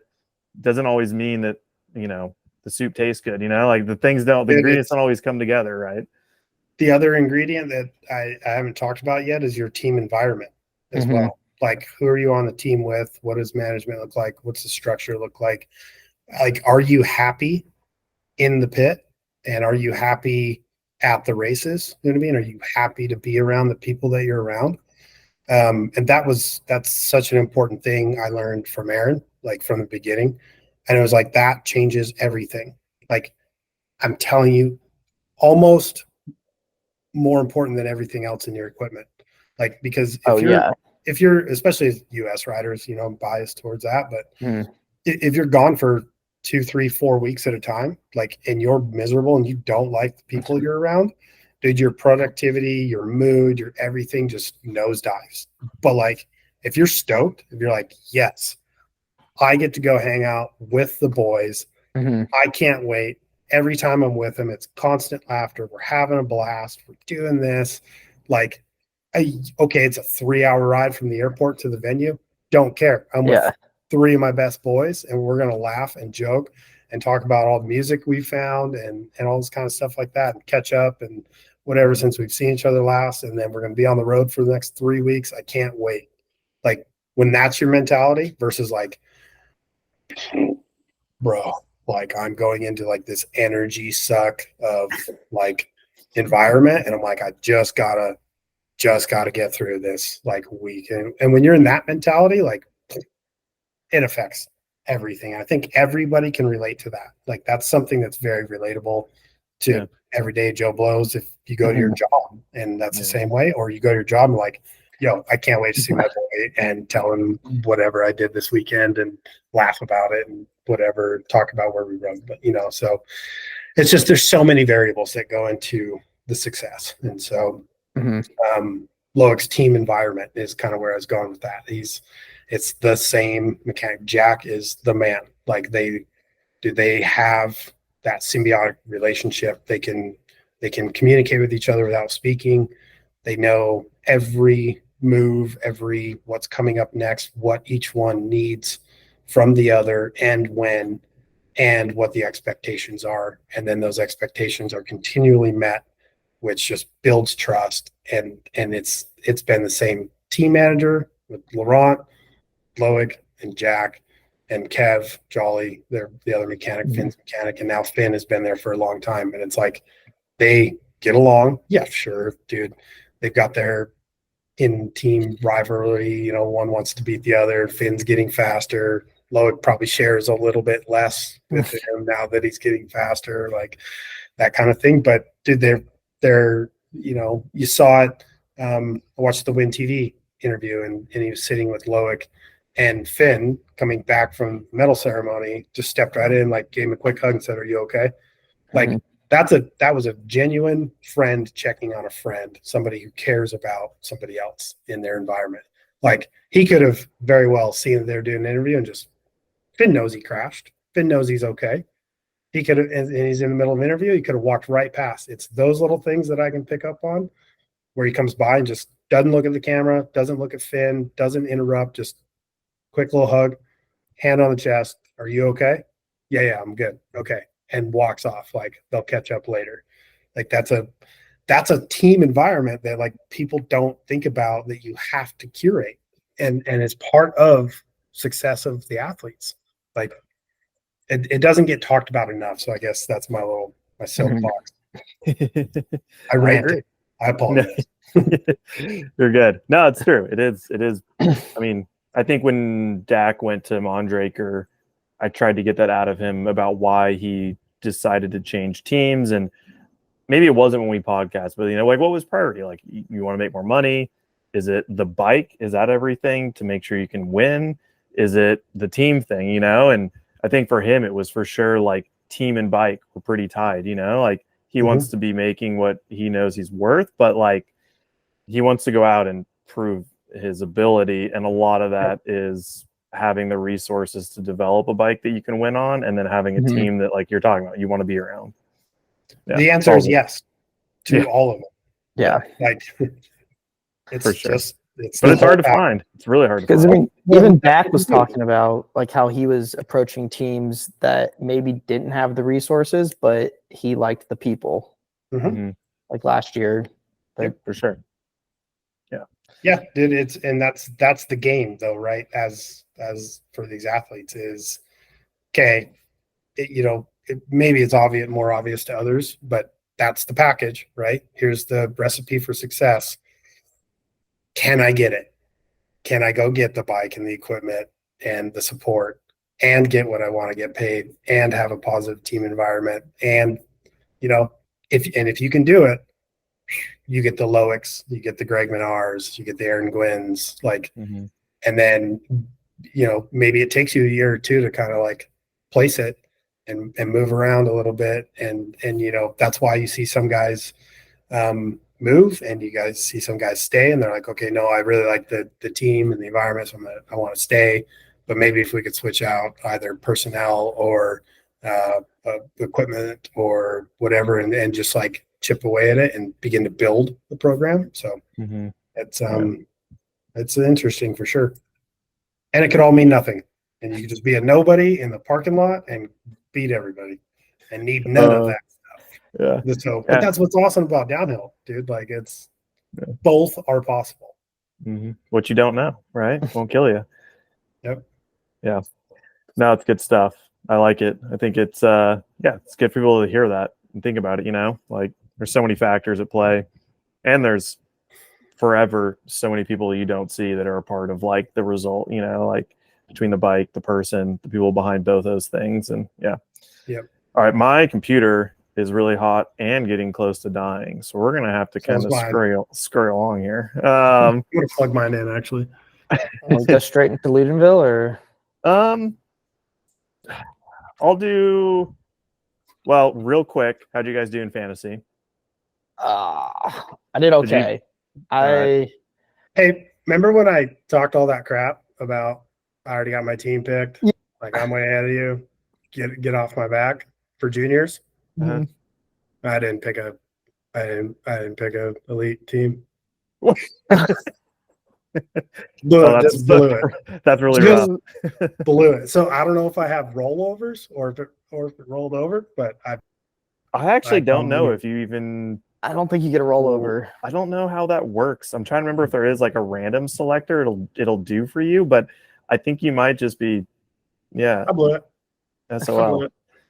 So I will say, I think I even sent the text. I think I did send the text. Okay. You did. My junior woman kind of blew it for me. I had a Reese, but I had that American girl, Julia Lofquist-Trom. Oh yeah. She got 10th, which was okay. But then I had Heather Wilson and 0 points, 19th. Yeah. I don't know exactly what happened because they did not broadcast anything. I meant to look up what happened to her because she had, I want to say it was like third at the splits up until either a crash or a flat happened. So, which is a bummer. because But she then I has had been fast. Asa and Bodie Burke. So yeah, both on the podium. Can we Dude. talk about that? Yeah. Oh my God, yeah, we I don't can really know him we can that well. let's I transition kinda us right into that. Dude, Yeah. it's ripping. Dude, I've seen him in the peripherals. You know, I don't know Mhm. him personally. I haven't like spent any time with him, but I've seen him at the races and cruising around stuff, and he's always right there. And but there's a ton of those kids. Is he a gravity co-op kid? Mhm. Uh, Or outlaw, is it outlaw? no, Outlaw racing? outlaw Yeah. Is tribe. that what it is? Yeah. Yeah. Yeah, I'm not super informed on like some of those kind of privateer junior efforts, but they seem sweet. I don't know like what the capacity is of them, but I'm not sure the structure, but I know the outlaw tribe is the It's got, way I see it. It looks like they just give as much support as they can to people that want to come on the program. But I don't know if they're getting parts or bikes, or if they have to provide all that and they just get this pit space and technical help and stuff. But yeah, it's a fairly junior privateerish program. But they are supporting a ton of U.S. riders, so they're doing that an incredible job. So shout out to the Outlaw Tribe here in the U.S. They got third place at World Champs. Yeah. pretty sweet. We can keep going on junior men. We'll come back to junior women here, but I mean, massive shout out to Asa. Like, not a surprise. We all knew he could, and we were really hopeful he would. But to first worlds to come out and do it, and like it sounded like from Wynn's interview, he had like a crash, maybe race day Right morning or before. something? Yeah, Is that what it race was? day morning. I think it was the day before. Is it? Because, okay. Regardless, like to still like have a slam. Well, is he had to always get on a tough, different and- bike as well. Oh, really? Yeah, so he broke stuff on his bike, and they actually different frame from the frame that he was riding in practice. That's huge, dude. Yeah. That's no two bikes feel the same. I don't care what. And then what it is. he also thought he had a mechanical in his race run Yep. and didn't pedal because he thought his chain was jammed. Yeah. The kid's crazy. That's insane. And then he had one of those F it moments. Yeah. Dude, Nico. I for whatever reason I didn't look at splits. Can you hear me? Yep. You guys are bouncing out. Okay. So I wasn't looking at splits, but I spoke with Joe Braden this morning, and he filled me in. So Ryder had a mechanical. Yeah, I saw that. He won a split. And then his next split went fastest. And then the split after that, he was second to Loic against the entire field.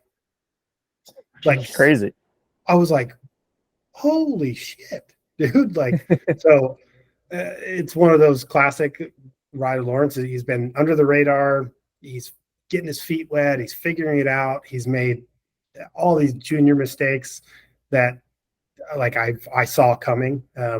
And his dad's over there helping him, supporting him, wrenching for him and stuff. And he beats himself up, and it's this and that. I was like, and I just try to be like, dude, you're just figuring it out. Like, it's year one, like 5 races in, you're good. Like, you're gonna make these mistakes and figure these things out. But then to see that at Worlds, and as bummed as he is and mad at missing the opportunity, he knows that the speed and now the confidence is there that he can go that fast into Loudenvielle. So I'm stoked to watch him to see if he can put it together in Loudenvielle, or maybe it rolls to MSA, or maybe he just has, one of those rough first year juniors and presses it this offseason, comes back next year. Yeah, his sector 3 was second fastest of the weekend. Yeah, the entire weekend. Yeah. That's pretty cool. Bro. Dude, well, we're jumping around, so we'll just breeze through whatever stood out from racing. But I was blown away that Loic was so fast up until he crashed. He was like top 3 at splits, if not fastest. Crashes, and where he fell was right before the last sector started, and then he went third, like in the last sector. I'm like, how do people do this? Like, he eats shit so hard, gets up, like waves to the crowd, does this whole thing, and then just hauls ass afterwards. I'm like, dude, he hit his face so hard on the ground. Like I would be over it. I'd be so mad and be like, that definitely hurt. Like you're out of breath, you know? And yeah, that blew me away. I was like, man, that's crazy. I don't know how people are doing this. Like Valley, I feel like is always the one who does that. She's great at that, like eating it and then just going fastest after falling. Yeah. I don't remember. Do you remember national champs at Angel Fire? And I think it was qualifying, but Gwynny slid out before in the last turn, like before that tabletop that was there. Oh, like in the big right hander. Yeah, slid out in the right hander, like slid up the face of the table and like onto the top, like got up, dusted himself off, was like, dang it, mad, got on his bike and rolled across the finish line and was like 7 seconds up or something like that. I was like, what are you talking about? I'm pretty sure it was qualifying or seeding, but because it would have been a little urgency, I think, if it was the actual race run. But I remember moments like that, you know, like how surprising it is when you see guys like Loic do it too, and you're just like, what are you? Are you human? It's insane. Yeah, you're like after crash right down the track speed is faster than most everybody else. It's not okay. In the world. Yeah. Well, top of my notes are junior women, so I'm just going to kind of roll back up to that real quick. Arise van Leuven goes back-to-back world champion with a dominating win, 6.3 seconds up. Yeah, rad to see. Stoked for her. Like, she can always be a little hot and cold, so to do it at Worlds when it counts like that, win both your junior years is always really special. I can't wait for her to be an elites. It's going to be very exciting. Yeah. I think she was fastest amongst the elite too, wasn't she, in a race run? She had the fastest time of the weekend. Yeah. Which maybe it was firmer, maybe it was less blown out. It doesn't really matter. It was freaking fast. So junior men and women, dude, they're fast. They are coming. They are. A shout out to Ellis Egby in second. She's feels like she's coming out of left field, you know, like out of nowhere, racing World Cups, like her third second, I believe. And she's on like WIN's privateer program, supported through that, which I think is just makes it extra special. Like, so yeah, that's rad to see. I was stoked on that. Kind of cruising through other junior things. Well, here, I'll run this real quick. So if we're going into Loudenvielle, overall going into the weekend, since we've been gone for a while, now we're back doing World Cups. LA Holzbosch is in first still. Arise is in second. We got Heather Wilson in third, and then Sacha Ernest in fourth, and Ella Svegby is in fifth. Points from Worlds. How close is Arise to catching? Arise is 10 points back. Heather Wilson is 15 points back, and then Sacha Ernest. Battle? What's that? Three-way battle? Are we going four-way? I think. Is it up for grabs? Yeah, Sacha Ernest in fourth is 65 back, so that's over a win. It's a win 60 points, but it's snug at the top right now for sure in that class because they've all had good rounds and bad rounds. So consistency is going to reign supreme these last two, and there's a lot of points up for grabs with juniors. So, cruising along. I'll give a shout out to Tilly Melton, who unfortunately fell and broke her wrist in practice because she was looking really good that first day. And I'm bummed to hear that happened. And healing vibes. Excited to see her back probably next season at this point. Yep. Yeah, that was a bummer. She's good. She looks so strong. She's riding really well in the US as well. So I love seeing that translate into the European tracks. Yep. But she'll be all right. She'll come back. Season ender, but next year. Yeah. All right. Junior men, my kind of notes here, cruising through. I'm all cautious now because I'm at 12% on my computer, and I don't know how fast the last 10% is going to go. So, Max Allren in second. The runner-up that I think we maybe all expected, unfortunately, behind Asa, but still an impressive result. He's a first-year junior. Second place at Worlds is not bad. Bodie Burke. Asa is also not blowing his doors off. Like they're trading blows. It was like a half second, it was like 1.7. Yeah. Yeah. So they're trading blows. You know, they're each winning splits like just all year long. You know what I mean? Mhm. And Asa hasn't ran away with the title. So yes, he's dominant. He's awesome, but yeah, you can't take anything away from Max. He's fast and he's right there too. Yep, Mhm. for sure. I mean, and going to these last 2 rounds, I think it is between them two, Yeah. who can kind of hold it together and put it to the other one. Tyler Wade, 4th, pretty cool. Finally get to see him perform, and I think he still has more to deliver, but to finally just be at the race and get a 4th is really solid. Yeah, he sounded like he didn't have like a fantastic run either. So Till Allren, Mhm. Max's brother, I believe he was like top 3 at the first 2 splits before he went down or something happened, which I feel like he's getting a little overshadowed by his brother this year, but I still think he's got some speed in him. So that was interesting to look at. Milan Falque in 5th. I'd probably assume he wanted more with his last junior worlds, but he's been top 3 like a lot of World Cups in his junior career, and he's still chasing his first junior win. I think it'd be rad if he did that at these last 2 rounds, like wrapped up his junior career like that. A lot of potential there. What else? Gavin Tomlinson in 12th. Yeah, Hauser in 6th, I think.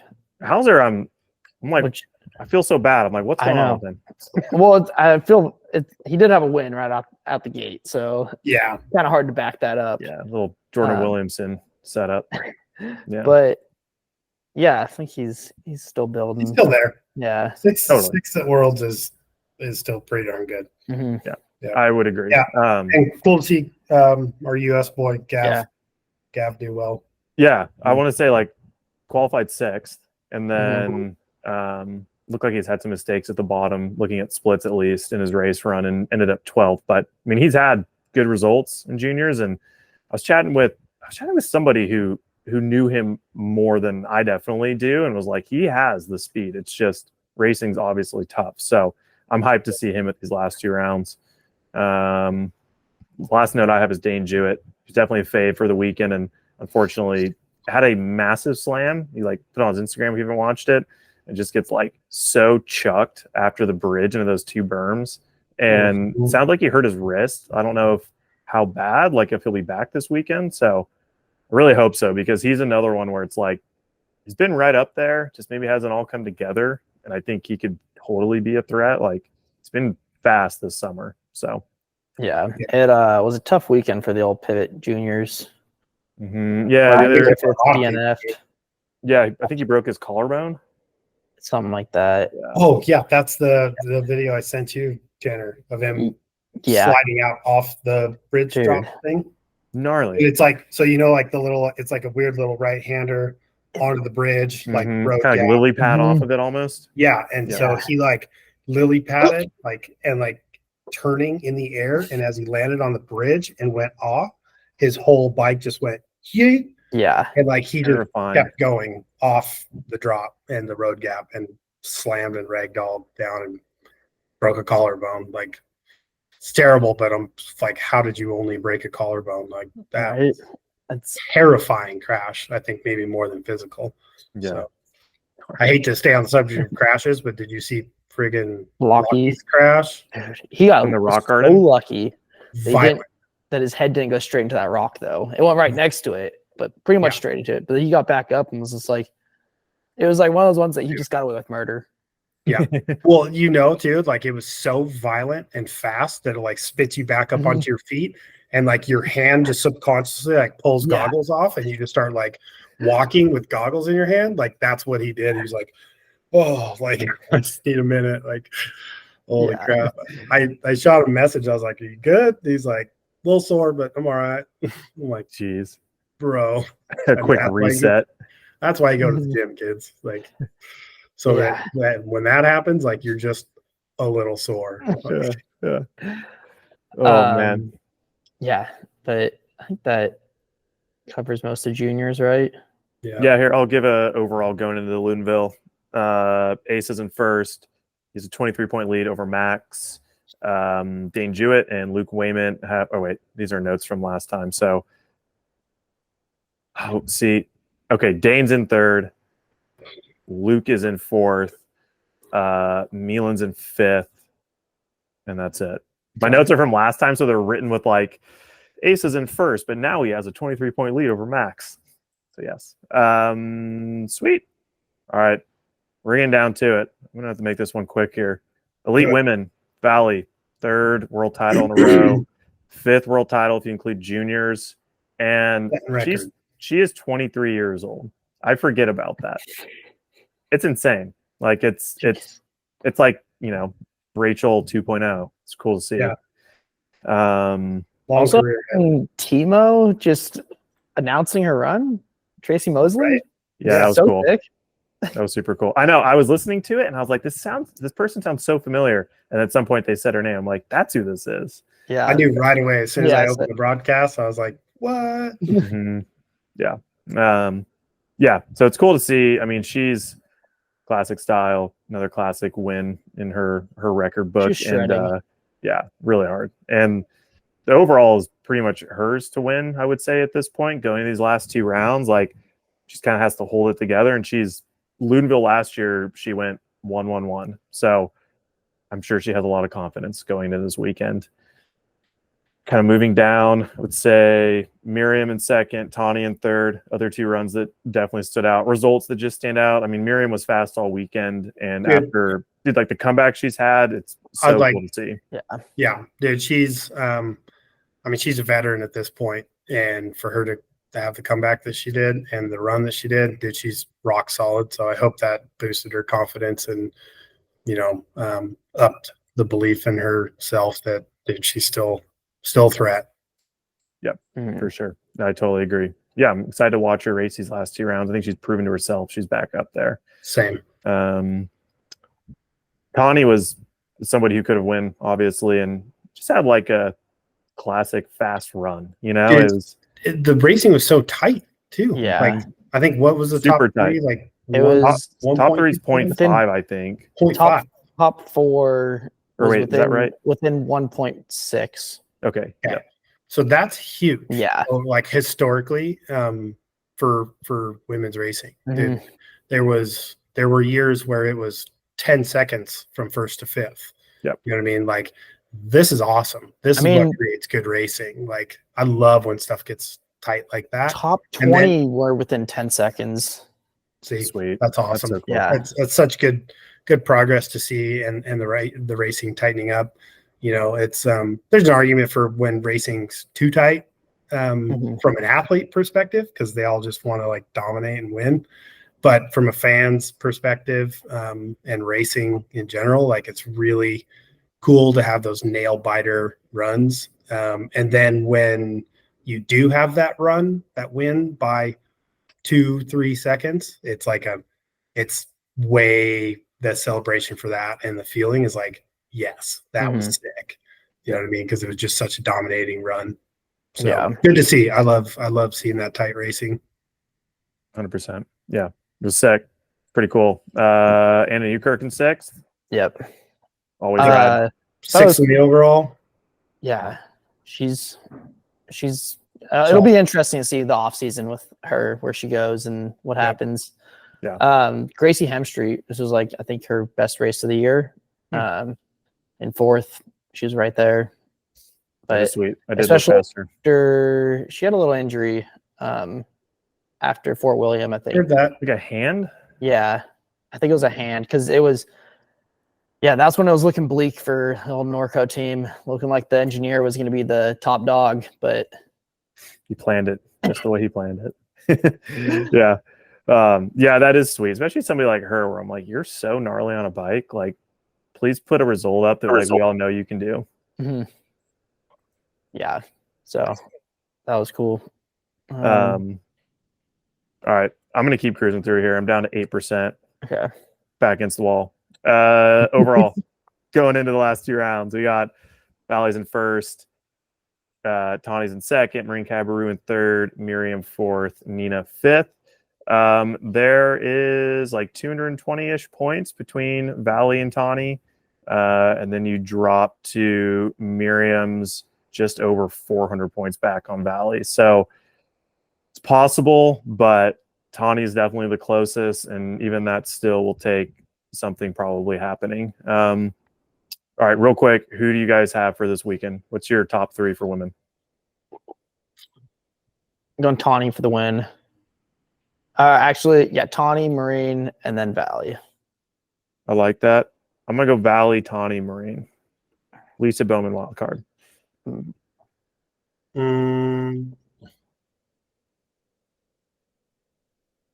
gonna go.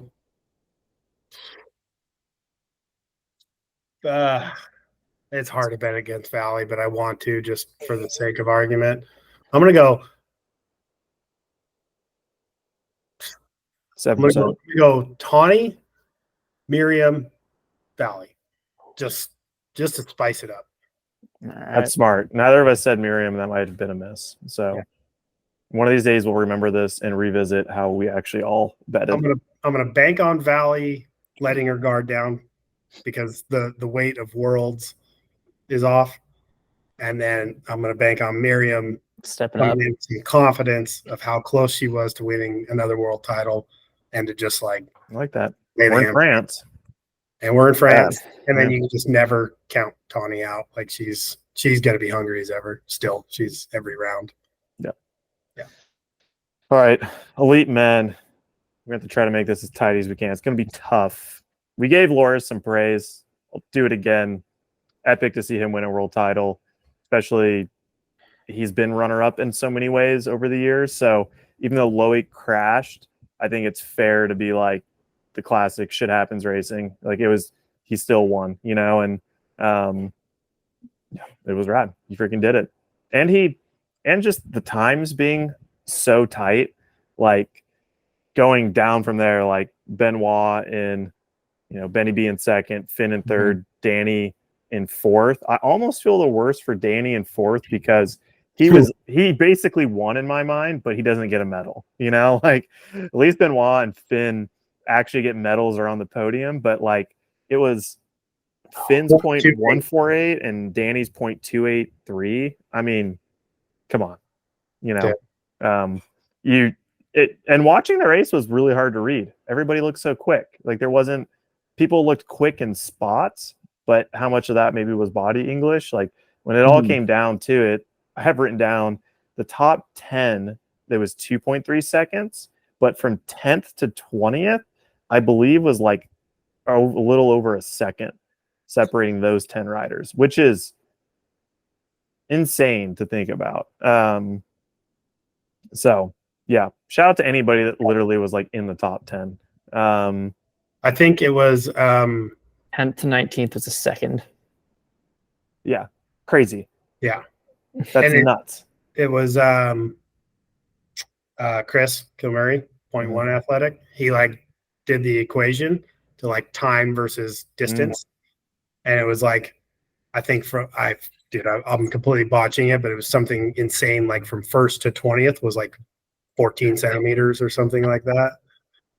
Which is just like, dude. And then there's 20 people crossing a line in that like distance, whatever. It's so nuts to think about. Like, there's a lot of names here. I'm gonna pick out just like a few that stood out to me, but Unruly Dooley in 13th, like he had a really impressive weekend.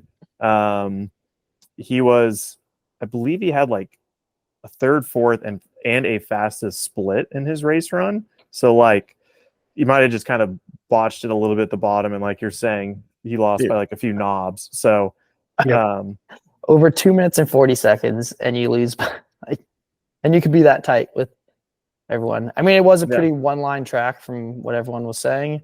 Yeah, but still. Yeah, without getting into maybe how like the track yo-yoing to get back to one spot is the yo-yo effect would be insane on a track like this to somehow overlay, like if everybody had GoPro or something, it would be really mental to think about.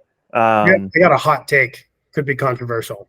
Okay, I'm beginning to get over the excuses for like, oh, the track was one line, or oh, there's not enough this, or the track's too straight, or the track's too that, or there's not enough this, or there's too much that. Like, the track is the track.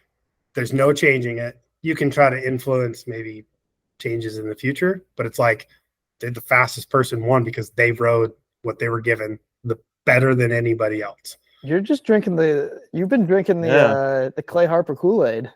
Me? That's what Clay Harper says. That's the Warner Bros. Really? The track is a track. Like a racer's gonna race. I mean, what are you going to do? A winner's gonna win.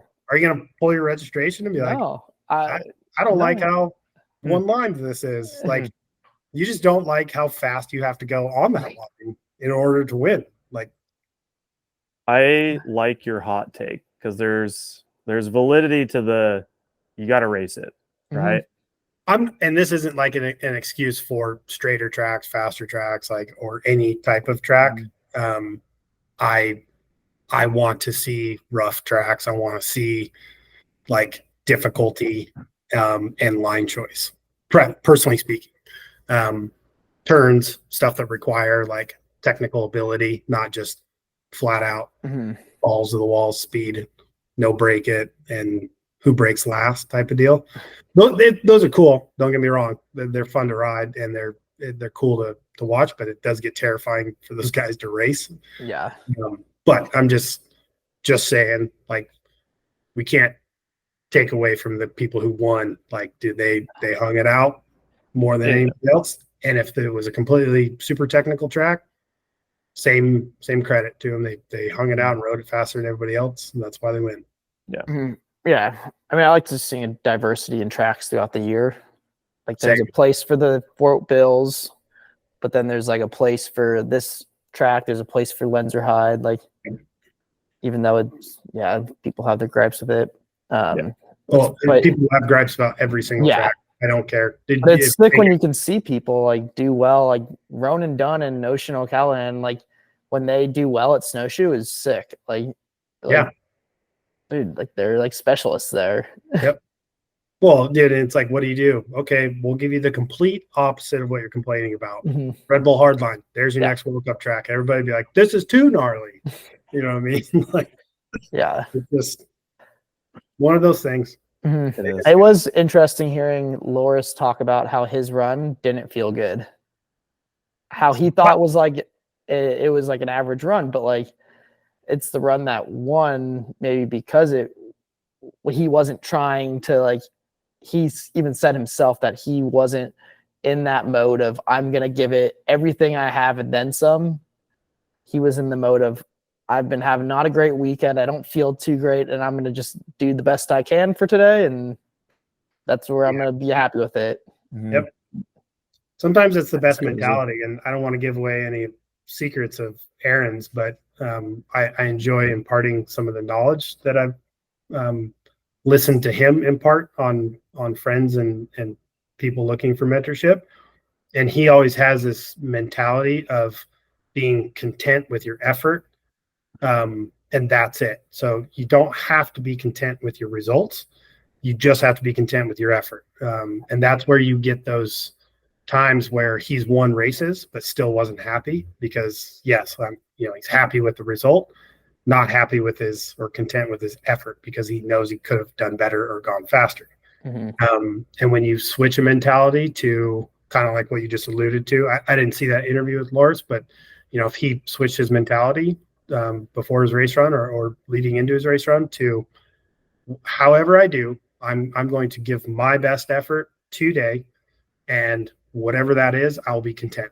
If that's first, I will be content. If that's 14th or 25th, I'm okay with that. Like, because I gave it everything that I had, and I'm content with the effort that I provided, because that's truly all you can do is and control, I should say. So it's a good mental space to be in, which maybe that was the key, just a good mental space. Yeah. I think Dak kind of relayed that similar message when we chatted. Same thing. He put everything in there. So even though he crashed, he knows he put everything on the line. And that's way better than milking it home and getting 8th. So Or you knew like, frick, I could have done a little bit better, Yeah. All right. I think we're going to have to go straight to the Burgtec Labor of Love. I know there's a bunch of names on the results sheet from Worlds that had good weekends. I'm sorry if we're not going to provide commentary on it, but And if anyone's like, why don't you just charge your laptop right now? I'm in my garage. And I'm pretty sure I'm locked out of my house because Lauren had to go to an appointment. So here we are. Oh, wait. Loudenvielle. I'm going to say Benoit wins Dak. Or Benoit or Dak are my picks. So you guys pick some people real quick. Going All-American. Dak, Dylan, Dooley. D Maples in second. Man, you've heard of double D's. We're going triple D's. Yeah, triple D. It's out here. I You heard it here first. think Dak or Finn. I like it. Yeah. There's blood in the water for both of them. Yeah, that's. What about motivation. You know, I saw Danny's post-race interview on Win TV. For sure. You know, he's super stoked. But Win was like, man, 0.28. That I'm so sorry. Like, it's so close. And Danny was like, well, I'm not sorry. Like, that was awesome. I had a great run. Like, everything went great. Like, kit feels good. I feel good. Bike looks good. I think my setup is awesome. I'm having a blast. He's like, I'm stoked with fourth. Like, hell yeah. He's like, yeah, you're just like really close. He's like, yep, sure am. Yeah. Like, He's content. hell yeah. I don't think he's motivated. Like, he's motivated, but like his fourth isn't like, I was almost there. His fourth is like so stoked, you know, so which might be good. Admirable too. Yeah. Maybe that He's stoked on riding. He's at ease. Yeah. At ease, Danny. At ease. All right. I like those predictions. Bill. Burgtec labor love. Yeah. I like somebody who's not on a full factory program, who had a good weekend. Typically, we got to discuss these. I kind of made the pick for us. I'm doing Bodie Burke, third junior men. I think that's very well deserved, and stoked for him, man. We gave some hype and love. I'll reach out, get you your $200, and hopefully you can just keep that momentum rolling. Yeah. All right, we're down to 2%. I'm a little sweating this. I do not want this recording not to upload, so I'm probably going to end this one on us here. 2:30 in the afternoon. I haven't had lunch yet. Rain Friday through Sunday. When I chatted with Dak, it was currently raining. So he said tire choice will be a topic for the weekend for sure. And see if they cancel the race or juniors like they did last year. Hopefully not. Will we see a high roller high roller rear and or high roller front and shorty rear? He told me, yeah, maybe is it wet screams? Is that he said cut wet screams or maybe shorties even, but sounds like a high roller 3 type of track. He was Asguy DHR2 for Andorra. So I saw that. That checks out. All right. Kind of rushed, but not really. We've talked for so long today. That was a fun podcast. We've actually been on together. We're still recording, the three of us, for 3 hours. Yeah. It's you gotta sign up for our Patreon for B practice before recording to hear all the things we can't actually talk about. We talk about diet. We talk about everything. 2025, 2026. We can start an OnlyFans. We're better than that. We'll go Patreon. Patreon. I don't really have a deciding factor on which one's better or worse. I have no clue. Man, now we're joined by who's the Peter Sagan himself? Peter Sagan. Tanner is the roadie of the group. So are you. We're live. Got a lot of road bikes. Okay. Thank you everybody for tuning in to our B Practice podcast. Big thank you as always, Maxxis, Burgtec, Industry 9 for continuing to support this. And I hope everybody tunes in, plays fantasy, enjoy the race this weekend, and we'll see everybody next week. We'll get Dak included. John, we should probably just have you back. It is pretty fun. We'll go back to 4 people. Why not? Yeah. All right. Peace out, everybody. Thank you. Peace.